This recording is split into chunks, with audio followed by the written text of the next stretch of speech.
So hello everyone and good evening सभी को। उम्मीद करता हूँ मेरी वॉइस प्रॉपर आ रही हुई सभी तक। एक बार कंफर्म कर देंगे। और आज हम लोग का रहने वाला है आरआरबी एनटीपीसी पीवाई की सीरीज़ का लेक्चर नंबर 5। और गलती से आज की क्लास जो है 6:30 की जगह 6 PM पे शेड्यूल हो गई थी, उसके लिए मैं आपसे माफ़ी मांगना चाहूँगा। 6:30 पे हम लोग की क्लास होती है, लेकिन गलती से जो है 6 PM पे आज शेड्यूल हो गई और इसी वजह से आप में से काफ़ी लोगों को वेट करना पड़ा आज।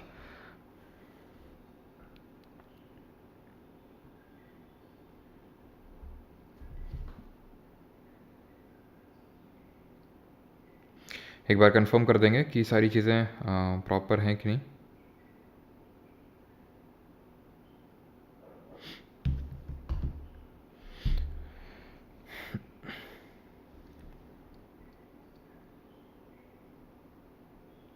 चलिए, तो आई थिंक सारी चीज़ें प्रॉपर हैं। वॉइस वगैरह स्टार्ट करते हैं। सबसे पहले तो हमारा रिवीजन टाइम है ये, तो जल्दी से यहाँ पे जो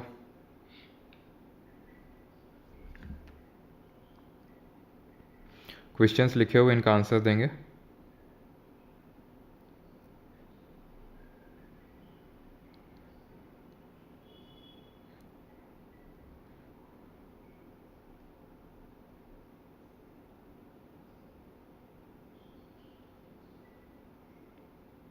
हाँ जी, गुड इवनिंग सभी को।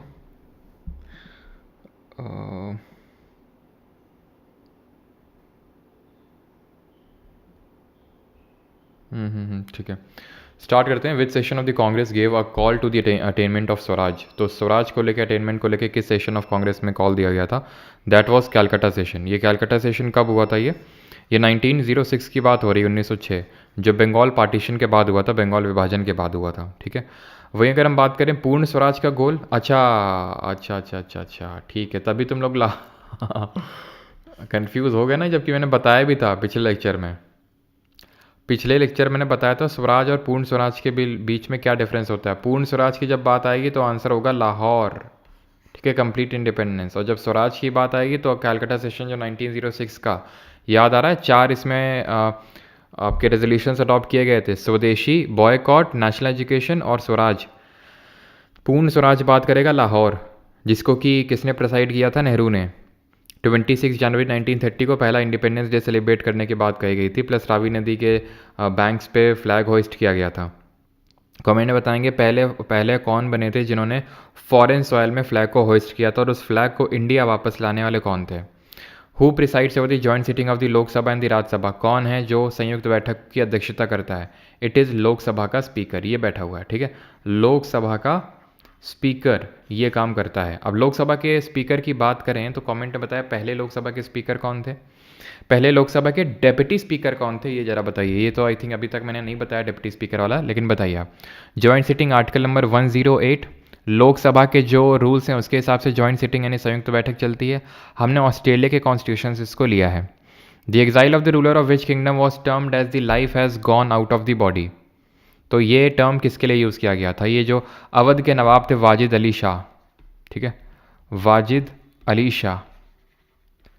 और अवध के लिए ही टर्म यूज़ किया था किसने? डलहौजी ने। अवध के लिए क्या टर्म यूज़ किया था डलहौजी ने? ये बोला था कि it is like a cherry which is just to be dropped in the mouth of the Britishers, की एक चेरी है जो कि बस गिरने ही वाली है ब्रिटिशर्स के मुंह में। Thumba was chosen as the ideal site for a rocket launch due to the presence of watt. तो तुम्बा को एज अ आइडियल साइट क्यों चूज़ किया गया था? तुम्बा को मतलब फिर चूज़ किया गया है, तो यहाँ पे हमने पढ़ा था इक्वेटोरियल इलेक्ट्रोजेट्स की वजह से, इलेक्टोरियल इलेक्ट्रोजेट्स की वजह से। तुम्बा है कहाँ पे? केरल में ही है। What is the largest country which is the largest country in the south America. तो साउथ अमेरिका हमने देखी थी, लार्जेस्ट कंट्री है ब्राज़ील, जिसने ये सबसे ज़्यादा बार वर्ल्ड कप्स फुटबॉल के जीते हैं। फीफा वर्ल्ड कप्स 5 बार जीते हैं। The cabinet mission came to India in the year, तो कब आया था? 1946 में। 3 लोग थे, एवी अलेक्जेंडर, पैथिक लॉरेंस और Stafford Cripps. Chairman Pethick Lawrence था। इसी के हिसाब से ही हमारी जो कॉन्स्टिट्यूएंट असेंबली बनी थी, संविधान सभा, वो संविधान सभा इसी के हिसाब से बनी थी। 389 मेंबर्स होने थे। 296 ब्रिटिश इंडिया से आने थे और 93 प्रिंसली स्टेट से। Mahatma Gandhi presided over the Indian National Congress session at.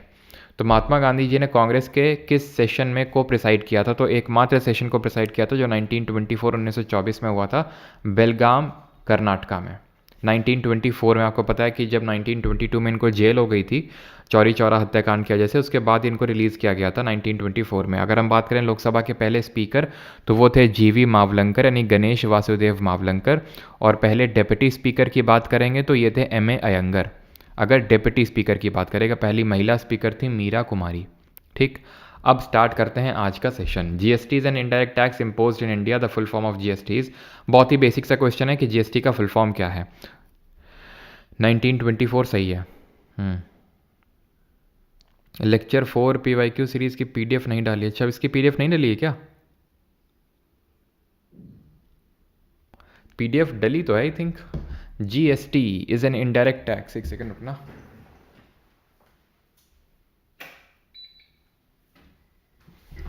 तो GST is an indirect tax imposed in India, the full form of GST क्या है? तो ये गुड्स एंड सर्विसेज टैक्स है। इसको किस पर्टिकुलर अमेंडमेंट से इम्प्लीमेंट किया गया था? तो इसको हमने लाए थे 101, दैट इज़ 101 जो आपका कॉन्स्टिट्यूशनल अमेंडमेंट था उससे। और कब लाया गया था? इसको इम्प्लीमेंट किया गया था 1 जुलाई 2017, 1 जुलाई 2017। इसमें कौन से आर्टिकल को इंसर्ट किया गया था? आर्टिकल 279A जो कि बात करता है जीएसटी काउंसिल की। ठीक है, जो कि जीएसटी काउंसिल की बात करता है। और आर्टिकल नंबर 279A की जब हम बात करते हैं तो इसमें ये जीएसटी काउंसिल का चेयरमैन कौन होता है? जरा बताइए, who is the chairman of GST council? तो ये होते हैं हमारे जो फाइनेंस मिनिस्टर होते हैं। ठीक है, जो एक सेकेंड, तो जो फाइनेंस मिनिस्टर होते हैं वो हमारे कौन होते हैं? चेयरमैन। तो अभी निर्मला सीतारमन है, वही जीएसटी काउंसिल की जितनी भी मीटिंग्स होती हैं उसको चेयर करते हैं। डायरेक्ट टैक्स और इनडायरेक्ट टैक्स के बारे में मैंने आपको डिफरेंस बताया था कि जो टैक्स होते हैं वो दो तरह के होते हैं। एक तो आपका प्रत्यक्ष कर होता है जिसको डायरेक्ट टैक्स बोलते हैं, और दूसरा इनडायरेक्ट जिसको अप्रत्यक्ष कर बोलते हैं। इन दोनों में डिफरेंस यानी अंतर क्या होता है? तो दोनों में डिफरेंस, पहली बात तो ये होता है कि डायरेक्ट टैक्स आप इसको पास ऑन नहीं कर सकते हैं, गवर्नमेंट को डायरेक्टली आपको पे करना होता है। इनडायरेक्ट टैक्स को आप पास ऑन नहीं कर सकते, आप पास ऑन कर सकते हैं। ये मैंने आपको पूरा एक्सप्लेन किया था कैसे क्या, वो कोर्स का मैंने आपको एग्जांपल वगैरह सब कुछ दिया था। डायरेक्ट टैक्स जो होता है वो प्रोग्रेसिव नेचर का होता है। प्रोग्रेसिव का मतलब ये है कि आपकी इनकम बढ़ेगी तो टैक्स का जो रेट है वो भी बढ़ेगा। इनडायरेक्ट टैक्स वहीं अगर बात करें प्रोपोर्शनल नेचर का होता है, और इसमें डायरेक्ट टैक्स में ध्यान रखना होता है कि जो आपका मार्जिनल टैक्स रेट होता है वो एवरेज टैक्स रेट से ज़्यादा होता है। बस ये चीज़ ध्यान रखिएगा इसमें आप। डायरेक्ट टैक्स में हमारे पेपर टैक्स के कुछ एग्जांपल्स आते हैं, जरा एग्जांपल वो कोट करेंगे। पेपर टैक्स कौन कौन से होते हैं? इनडायरेक्ट टैक्स की अगर बात करें तो जीएसटी एक इनडायरेक्ट टैक्स है। एक्साइज ड्यूटी आपका जो टैक्स है वो आपका एक इनडायरेक्ट टैक्स है, एक्साइज ड्यूटी। दूसरा हो गया आपका कस्टम्स ड्यूटी। ये सब आपके होते हैं इनडायरेक्ट टैक्सेस। वहीं पे अगर हम डायरेक्ट टैक्सेस की बात करें तो उसमें पेपर टैक्स में आ जाएंगे जैसे आपके गिफ्ट टैक्स, आपका वेल्थ टैक्स। ठीक है, तो ये या फिर इनकम टैक्स, वही आपका ये सब आते हैं पेपर टैक्स में। और क्या डायरेक्ट टैक्स होते हैं जो पेपर टैक्स तो नहीं होते हैं? ये होते हैं जैसे आपका हो गया कॉरपोरेट टैक्स।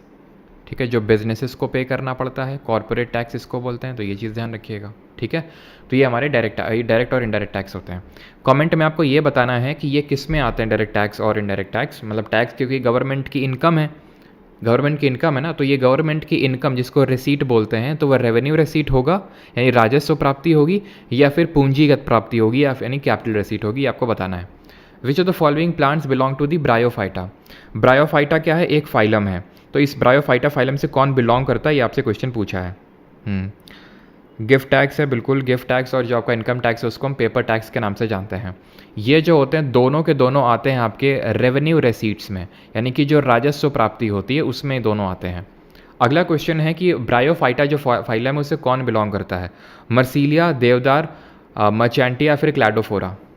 तो अगर हम ब्रायोफाइटा, पूरा हम अभी प्लांट किंगडम को समझते हैं, तो जो पूरा प्लांट किंगडम है उसको आराम से आहिस्ते समझिएगा, इसको हम किस तरह से डिवाइड करते हैं। तो सबसे पहले आप ऐसे समझ लो कि सारे प्लांट्स हैं एक तरफ। ठीक है, सबसे पहले हमने उनको उठाया जिनमें हमें कुछ पता ही नहीं चल रहा है कि रूट कहाँ पे है, शूट कहाँ पे है। That is they do not have differentiated plant body, यानी कि सारी चीज़ें इनमें क्या है, सारी चीज़ें फैली हुई हैं। तो इससे हमने क्या कीवर्ड बना लिया? थैली में सारी चीज़ फैली हुई है, कुछ पता ही नहीं चल रहा है, थैलोफाइटा। इसके एग्जाम्पल्स की अगर हम बात करेंगे तो जो एल्गे होते हैं यानी कि जो शैवाल होते हैं वो थैलोफाइटा होते हैं। तो ये ध्यान रखना कि पूछेगा कि विच फाइलम इज ऑल्सो, या फिर which class is also known, हाँ which phylum is also known as algae, तो थैलोफाइटा। अब एल्गे भी डिफरेंट तरह के होते हैं, हरे शैवाल होते हैं। क्या मैंने आपको डिफरेंट तरह के एल्गे पढ़ाएं कि नहीं पढ़ाएं, जरा ये बताइएगा। रेड एल्गे होते हैं, आपके ब्लू ग्रीन एल्गे होते हैं। ये सब क्या होते हैं? डिफरेंट टाइप के एल्गे होते हैं। एल्गे की जो स्टडी है उसको बोलते हैं फाइकोलॉजी। शैवाल के अध्ययन को बोलते हैं फाइकोलॉजी। कमेंट में अच्छा ये बताना कि जो एल्गे होता है, यूजुअली हमारा जो ग्रीन एल्गे होता है, उसके रूट को किस नाम से जाना जाता है? ये क्वेश्चन अभी रिसेंटली आपके पूछा गया एसएससी एग्जाम में, तो रेलवे में भी बन सकता है। तो ग्रीन और एल्गे के स्ट्रक्चर के बारे में पूरा हमें बताया था एंटोनी वॉन ल्यूवेनहॉक ने 1674 में। ये चीज़ ध्यान रखिएगा, ये भी अभी रिसेंट एसएससी के एग्जाम में पूछा गया है 1674 में, ठीक है, 1674 में। ये चीज़ आपको ध्यान रखनी है, ठीक है। और लीवेनहॉक के बारे में हमने क्या पढ़ा था कि इन्होंने ही जो लिविंग सेल है, जो जीवंत कोशिका है, उसकी खोज करी थी 1674 में। ग्रीन एल्गे की अगर एग्जांपल्स की बात करें तो ग्रीन एल्गे में हमारा आ जाएगा जैसे कि क्लैडोफोरा, ये मैंने आपको पक्का पढ़ाया होगा। जब हमारा एक क्वेश्चन आया था स्पिरुलिना, स्पिरुलिना क्या है? सुपर फूड है, ये मैं आपको करवा चुका हूँ स्पिरुलिना, तब मैंने आपको करवाया था। तो स्पिरुलिना क्या है? सुपर फूड है। ऐसे ही क्लोरेला, इसमें भी बहुत ज़्यादा प्रोटीन होता है, ठीक है। क्लैमीडोमोनास हो गया, क्लैमीडोमोनास हो गया, आपका स्पाइरोगैरा हो गया। ये सब क्या होते हैं? ग्रीन हरे शैवाल होते हैं। इनको हम किस नाम से जानते हैं? क्लोरोफाइके के नाम से जानते हैं। रेड एल्गे को हम जानते हैं रोडोफाइके के नाम से, और ब्लू ग्रीन जो एल्गे होता है उसको हम किस नाम से जानते हैं? Blue green algae.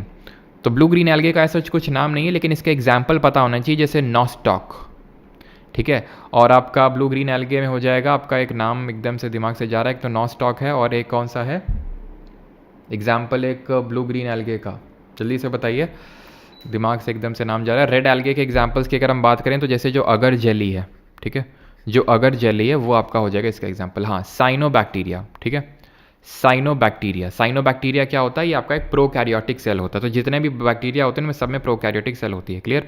तो ये हो गया हमारा पूरा थैलोफाइटा, ठीक। अब आते हैं जिनमें डिफ्रेंशिएटेड प्लांट बॉडी होती है, जिसमें कि हमें पता चलता है कि ये रूट है, ये शूट है, या ये जड़, ठीक है। इसको रूट का क्या बोलते हैं? इसको जो एल्गे का होता है इसको होल्ड फास्ट बोलते हैं, होल्ड फास्ट, ठीक। अब जिनमें होती है तो उनको भी हम फर्दर दो पार्ट में डिवाइड करते हैं। एक तो वो जिनमें वस्कुलर टिश्यू होते हैं, वस्कुलर बंडल होते हैं, जैसे कि जाइलम हो गया, फाइलम फ्लोयम हो गया, कैम्बियम हो गया। ये सब क्या होते हैं? वस्कुलर टिश्यू होते हैं, जाइलम, फ्लोयम, कैम्बियम। अभी ये सीडीएस में सवाल बना था कि इनमें से कौन सा वस्कुलर बंडल नहीं है, तो जाइलम था, फ्लोयम था, कैम्बियम था और एक कोई और ऑप्शन में था, तो वही आंसर हो गया था। तो ब्रायोफाइटा बोलते हैं इनको। तो ब्रायोफाइटा के एग्जाम्पल्स बताने से पहले मैं आपको एक चीज़ बता दूं कि इनको हम जानते हैं एम्फीबियंस ऑफ प्लांट किंगडम के नाम से है, यानी कि पादप जगत के उभयचर बोलते हैं। क्यों बोलते हैं? एम्फीबियंस कौन होते हैं? एम्फीबियंस वो होते हैं जो लैंड और वाटर दोनों में रहते हैं, उनको एम्फीबियंस बोलते हैं। इसके एग्जाम्पल्स हम लोगों ने कैसे याद किए हैं, जो एसएससी वाले उन लोगों को पता होगा, तो हमने बीएमडब्ल्यू से रिलेट किया कि बीएम। अब एम से हो जाएगा आपका मर्चेंटिया, एम से हो जाएगा आपका मॉजेस, मॉजेस को ही हम जानते हैं फ्यूनेरिया के नाम से। किस नाम से? फ्यूनेरिया के नाम से, ठीक है। मॉजेस को हम जानते हैं किस नाम से? फ्यूनेरिया, ठीक है। और यहाँ पे ध्यान रखना है कि बी एम, अब मर्चेंटिया बीएमडब्ल्यू अगर चलाओगे, ठीक है, तो हॉर्न तो बजाना पड़ेगा आपको, तो हॉर्न वर्ट हो जाएगा, इससे आपका लिवर खराब हो जाएगा, ऐसे याद कर लो, लिवर वर्ट हो गया। ये कौन ऐसा बीएमडब्ल्यू लेके कौन चलता है? तो रिंकिया के जो पापा हैं वो चलते हैं, तो रिक्किया। ये चीज़ें आपको ध्यान रखनी है, ठीक है, क्लियर। तो ये एग्जांपल्स हैं ब्रायोफाइटा के, जिसको एम्फीबियंस ऑफ प्लांट किंगडम के नाम से जानते हैं। ब्रायोफाइटा में ध्यान रखना, ये सारा कुछ मैं आपको करवा दे रहा हूँ, इसके बाद ज़्यादा कुछ बचेगा नहीं इसमें, कि जो मेल रिप्रोडक्टिव ऑर्गन होता है ब्रायोफाइटा में, ठीक है, इसको हम किस नाम से जानते हैं, और जो फीमेल रिप्रोडक्टिव ऑर्गन होता है उसको हम किस नाम से जानते हैं। तो जो मेल रिप्रोडक्टिव ऑर्गन्स होते हैं इनको हम जानते हैं एंथीरिडियम के नाम से, एंथीरिडियम, ठीक है। और जो फीमेल रिप्रोडक्टिव पार्ट होते हैं उनको हम जानते हैं एर्केगोनियम के नाम से, एर्केगोनियम, ठीक। ये चीज़ आपको ध्यान रखनी है। अब आते हैं जिनमें वस्कुलर टिश्यू होते हैं, उनमें भी दो पार्ट हैं, एक तो वो जो सीड प्रोड्यूस नहीं करते हैं और एक जो वो करते हैं। जो नहीं करते उनको टेरिडोफाइट बोलते हैं। क्या? टेरिडोफाइट। इस पे अभी फोकस करना है। प्यार से इनको क्रिप्टोगैम्स के नाम से जानते हैं, क्योंकि इनमें हिडन रिप्रोडक्टिव ऑर्गन होता है। तो ऐसे याद कर लो कि क्रिप्टो करेंसी जो चलती है ना, बिटकॉइन और ये एथीरियम वगैरह, तो ये सब क्या हिडन करेंसीज हैं। तो ये हिडन आपका रिप्रोडक्टिव ऑर्गन होता है टेरिडोफाइट में। इसके एग्जाम्पल्स की जब हम बात करें तो इसमें हो जाएगा फर्न, हॉर्स टेल, ठीक है। ये था हॉर्न वर्ट, ये है हॉर्स टेल, फर्न हो गया, हॉर्सटेल हो गया और मर्चेंटिया, सॉरी मर्सीलिया। यहाँ पे मर्चेंटिया है, यहाँ पे आपका मर्सीलिया होगा, ये चीज़ ध्यान रखना है आपको, बस इसमें इतना ही है। अब जो सीड प्रोड्यूस करते हैं उनको हम जानते हैं स्पर्मेटोफाइट्स या फिर फैनरोगैम्स के नाम से। किस नाम से? फैनरोगैम्स के नाम से। अब फैनरोगैम्स में भी दो हैं, जिम्नोस्पर्म्स और एंजियोस्पर्म। किस बेसिस पे? अब सीड तो ये प्रोड्यूस करते हैं, अगर सीड में कवरिंग नहीं है, खुला सीड है, तो उसको जिम्नोस्पर्म बोलेंगे। याद कैसे रखेंगे कि भाई जो लोग जिम जाते हैं वो खुला रहते हैं, वो कपड़े नहीं पहनते हैं बॉडी दिखाने की वजह से, तो जिम्नोस्पर्म वाले बुल्ला फैमिली से बिलोंग करते हैं ना, सुना होगा ना, बुल्ला रखता हूँ, है ना। तो ये खुला रखते हैं, यानी कि सीड अपनी खुला रखते हैं, तो जिम्नोस्पर्म। अब जिम कौन जाता है भाई? तो जिम जो बेचारे दुखियारे होते हैं, है ना, ब्रेकअप ये सब, तो देवदास टाइप के जो लोग हैं वो जिम जाते हैं, देवदास। फिर वहाँ पे क्या करते हैं? फिर वहाँ पे पीते हैं बैठ के लोग, ठीक है, पाइन, ठीक है, पाइंस। और फिर क्या करते हैं? काएँ काएँ करते हैं, अपने एल्विश भाई की तरह। ठीक है, देवदार, पाइंस और कायकास, ये इसके एग्जाम्पल। या फिर जितने भी हमारे कॉनिफर्स हैं, कॉनिफर मतलब आपने देखा होगा जैसे कि देवदार के पेड़ आपको कहाँ मिलते हैं? हिमाचल जाओगे, उत्तराखंड जाओगे, वहाँ मिलते हैं, कोन के शेप के होते हैं, कॉनिफेरस उनको बोलते हैं। तो जितने भी कॉनिफेरस इसमें आएंगे जिम्नोस्पर्म में। हिड अब इसमें क्या होता है? दे बियर नेकेड सीड्स। एंजियोस्पर्म क्या होते हैं? जिनमें की जो सीड होती है वो कवर्ड होती है, फल के अंदर होती है। इसको भी दो पार्ट में डिवाइड करते हैं, मोनोकॉट जिसमें सिंगल कॉटिलेडॉन होता है, डाइकॉट जिसमें कि दो कॉटिलेडॉन होते हैं। इसमें जितने भी आपके जितने भी जैसे फल वगैरह हैं वो सब इसी में आ जाएंगे, एंजियोस्पर्म में। अब आप इस क्वेश्चन का आंसर आराम से कर सकते हैं। बताइए इसका आंसर क्या होगा? इनमें से कौन बिलोंग करता है फ्रॉम ब्रायोफाइटा? देवदास याद हो गया गाना सुन सुन के। चलो, तो यहाँ पे अगर बात करें ब्रायोफाइटा, तो BM, ठीक है, मर्चेंटी और मर्सीलिया में मैंने क्या बताया था? मर्सीलिया जो है ये टेरिडोफाइट से बिलोंग करता है, टेरिडोफाइटा से, ठीक है। और ये जो होता है मर्चेंटी, ऑप्शन नंबर सी। देवदास कहाँ पे जाते हैं? जिम में जाते हैं, तो जिम्नोस्पर्म, क्लियर, सिंपल। क्लैडोफोरा ये आपका एक ग्रीन एल्गे है, ग्रीन एल्गे है मतलब आपका थैलोफाइटा होगा। ये देखो यहाँ पे मैंने एग्जाम्पल लिखे हुए हैं, इनको रोडोफाइके बोलते हैं। और जो आपका ब्राउन एल्गे होता है, याद करो, ब्राउन एल्गे भी मैं आपको पढ़ा चुका हूँ, तो जो ब्राउन एल्गे होता है उसको हम फाइयोफाइके के नाम से जानते हैं। इसके एग्जाम्पल्स कोट करेंगे कॉमेंट में, ब्राउन एल्गे के जो मैंने आपको एग्जाम्पल्स बताए थे। अगला सवाल देखते हैं। और एक चीज़ ये ध्यान रखना कि जो ब्रायोफाइटा होता है, टेरिडोफाइटा, इसमें जो रिप्रोडक्टिव ऑर्गन ट्रैवल करते हैं वो पानी के थ्रू मेनली करते हैं, ठीक है, वाटर के थ्रू करते हैं इसमें travel. Who is known as father of Indian constitution? तो उस भारतीय संविधान के जनक के रूप में किसे जाना जाता है? अंबेडकर जी, राजेंद्र प्रसाद, नेहरू जी या फिर सुभाष चंद्र बोस? तो आई थिंक ये काफ़ी आसान क्वेश्चन है। फादर ऑफ कॉन्स्टिट्यूशन किसको बोलते हैं? तो अंबेडकर जी को। क्यों? क्योंकि ये सबसे एक इंपॉर्टेंट कमेटी हमारी बनी थी, ड्राफ्टिंग कमेटी, जिसको हम बोलते हैं मसौदा समिति या फिर प्रारूप समिति। तो उसके चेयरमैन थे, उसमें टोटल 7 मेंबर से 7 सदस्य थे, उसके चेयरमैन थे। ड्राफ्टिंग कमेटी 29 अगस्त 1947 को बनती है ये, ठीक है। लेकिन कन्फ्यूज़ इस मामले में नहीं होना है कि अगर आपसे पूछ लेगा कि कॉन्स्टिट्यूशन का चीफ ड्राफ्ट्समैन कौन था, तो आंसर दूसरा हो जाएगा आपका। ये मैंने आई थिंक ये भी आपको बता रखा है, चीफ ड्राफ्ट्समैन कौन थे? SN मुखर्जी थे, SN मुखर्जी, ठीक। ये चीज़ ध्यान रखनी। बाकी तो मैंने सब कुछ हम लोग देख चुके हैं कि 2 साल 11 महीने 18 दिन इसको बनाने में लगा था। इसको लिखा किसने था अपने हाथों से? तो प्रेम बिहारी नारायण रायज़ादा ने इसको अपने हाथों से लिखा था। इसको डेकोरेट, इंग्लिश की अगर बात कर रहे हैं, वैसे अगर बात करेंगे हिंदी में, तो वसंत कृष्ण वैद्य जी ने लिखा है हिंदी में, वसंत कृष्ण वैद्य जी ने हिंदी में। और इसको डेकोरेट किसने किया है? शांति निकेतन के जो नंदलाल बोस थे और बेहर राम मनोहर सिन्हा, इन्होंने इसको डेकोरेट किया, ठीक है। अंबेडकर जी के बारे में बात करें तो इन्होंने आर्टिकल 32 को, अनुच्छेद 32 को heart and soul of Indian constitution बोला था, संविधान की हृदय व आत्मा बोला था। इन्होंने ही बोला था कि किस तरह से जो हमारे DPSP राज्य के नीति निर्देशक सिद्धांत हैं वो एक वेलफेयर स्टेट बनाने की मतलब वेलफेयर स्टेट की ओर बनाने की ओर अग्रसर हैं, यानी कि जिसको हम बोलते हैं लोक हितकारी राज्य। प्लस इन्होंने ही बताया था कि किस तरह से DPSP रिजेंबल करते हैं इंस्ट्रूमेंट ऑफ इंस्ट्रक्शंस को, जो कि गवर्नमेंट ऑफ इंडिया 1935 में थे, जो वाइसरॉय को दिए गए थे। अंबेडकर जी की कुछ बुक्स का नाम बताएंगे आप, अंबेडकर जी की बुक्स का नाम।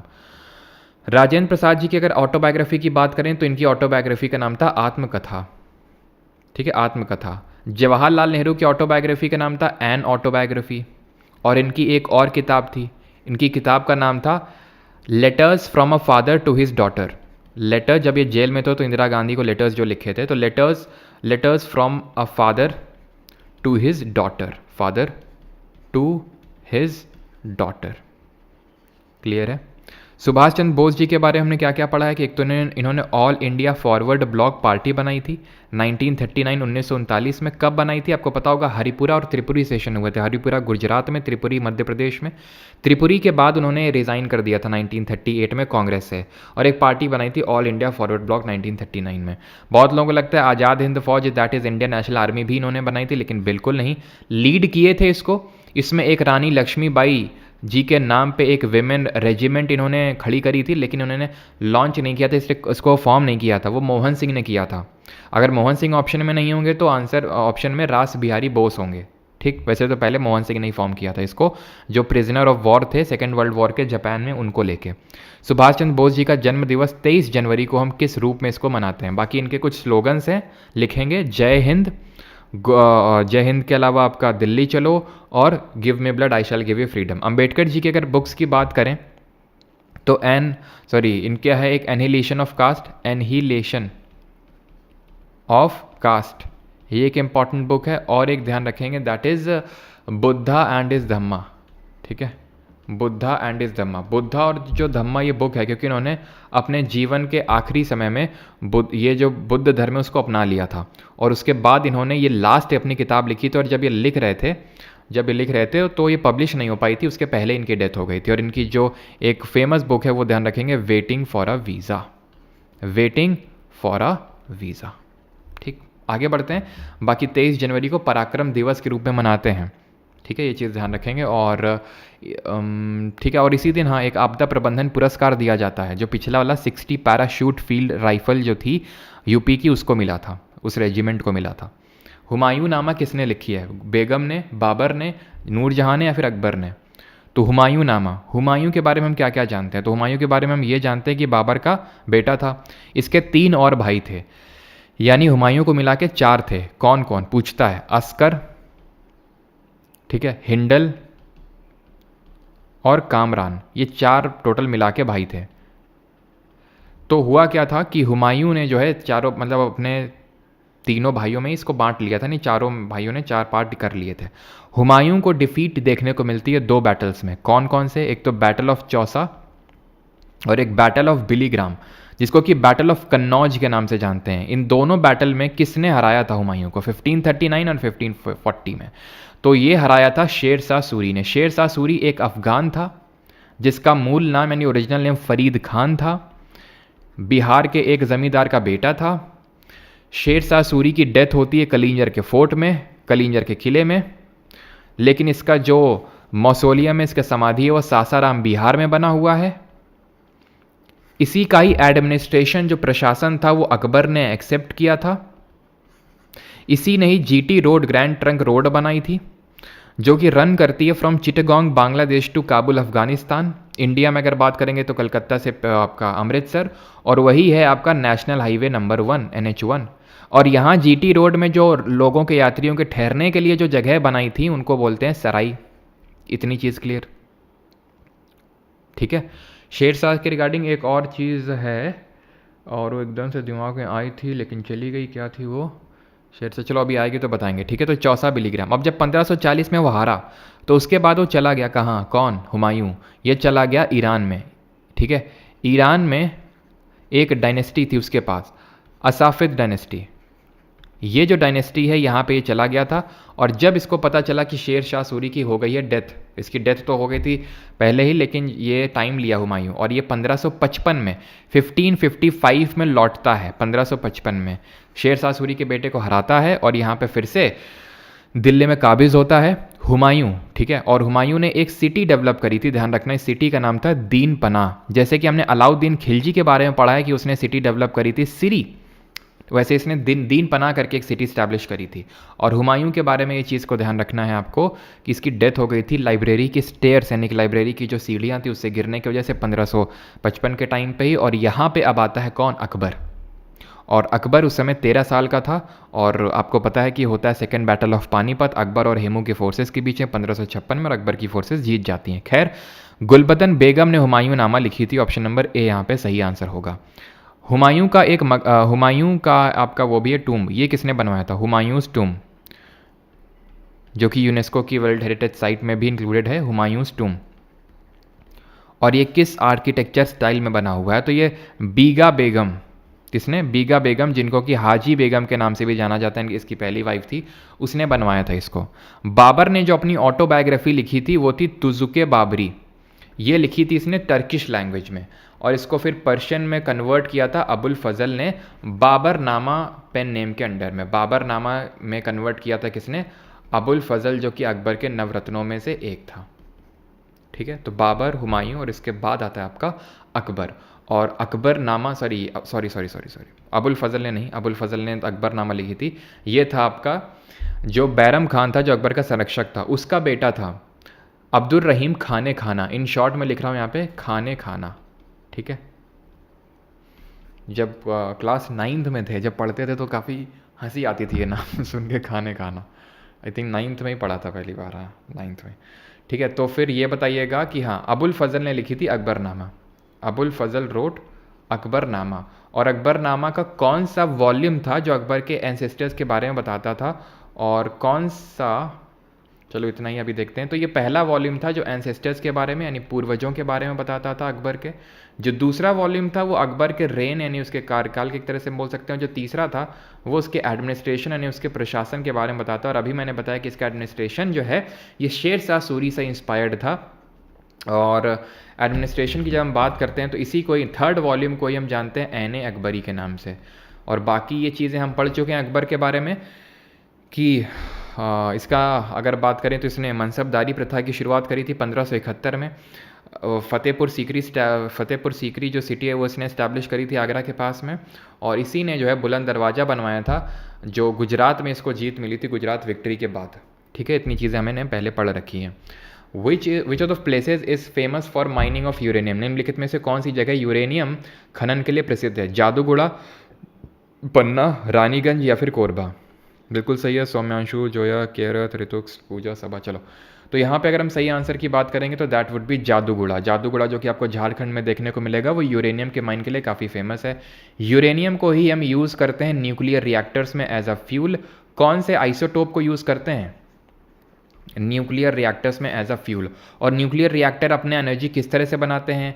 पहला न्यूक्लियर रिएक्टर कौन सा था? ये सारी चीज़ें आप बताएंगे। तो न्यूक्लियर रिएक्टर, पहली बात तो फिजन, न्यूक्लियर फिजन यानी कि परमाणु विखंडन से अपनी एनर्जी को बनाते हैं, जहाँ पे एक बड़ा न्यूक्लियस, जैसे कि यहाँ पे यूजुअली हम 92U235 को यूज़ करते हैं, 92U238 238 जिसका एटॉमिक मास होता है उसको भी इस्तेमाल कर लेते हैं, लेकिन मेनली ये यूज़ होता है।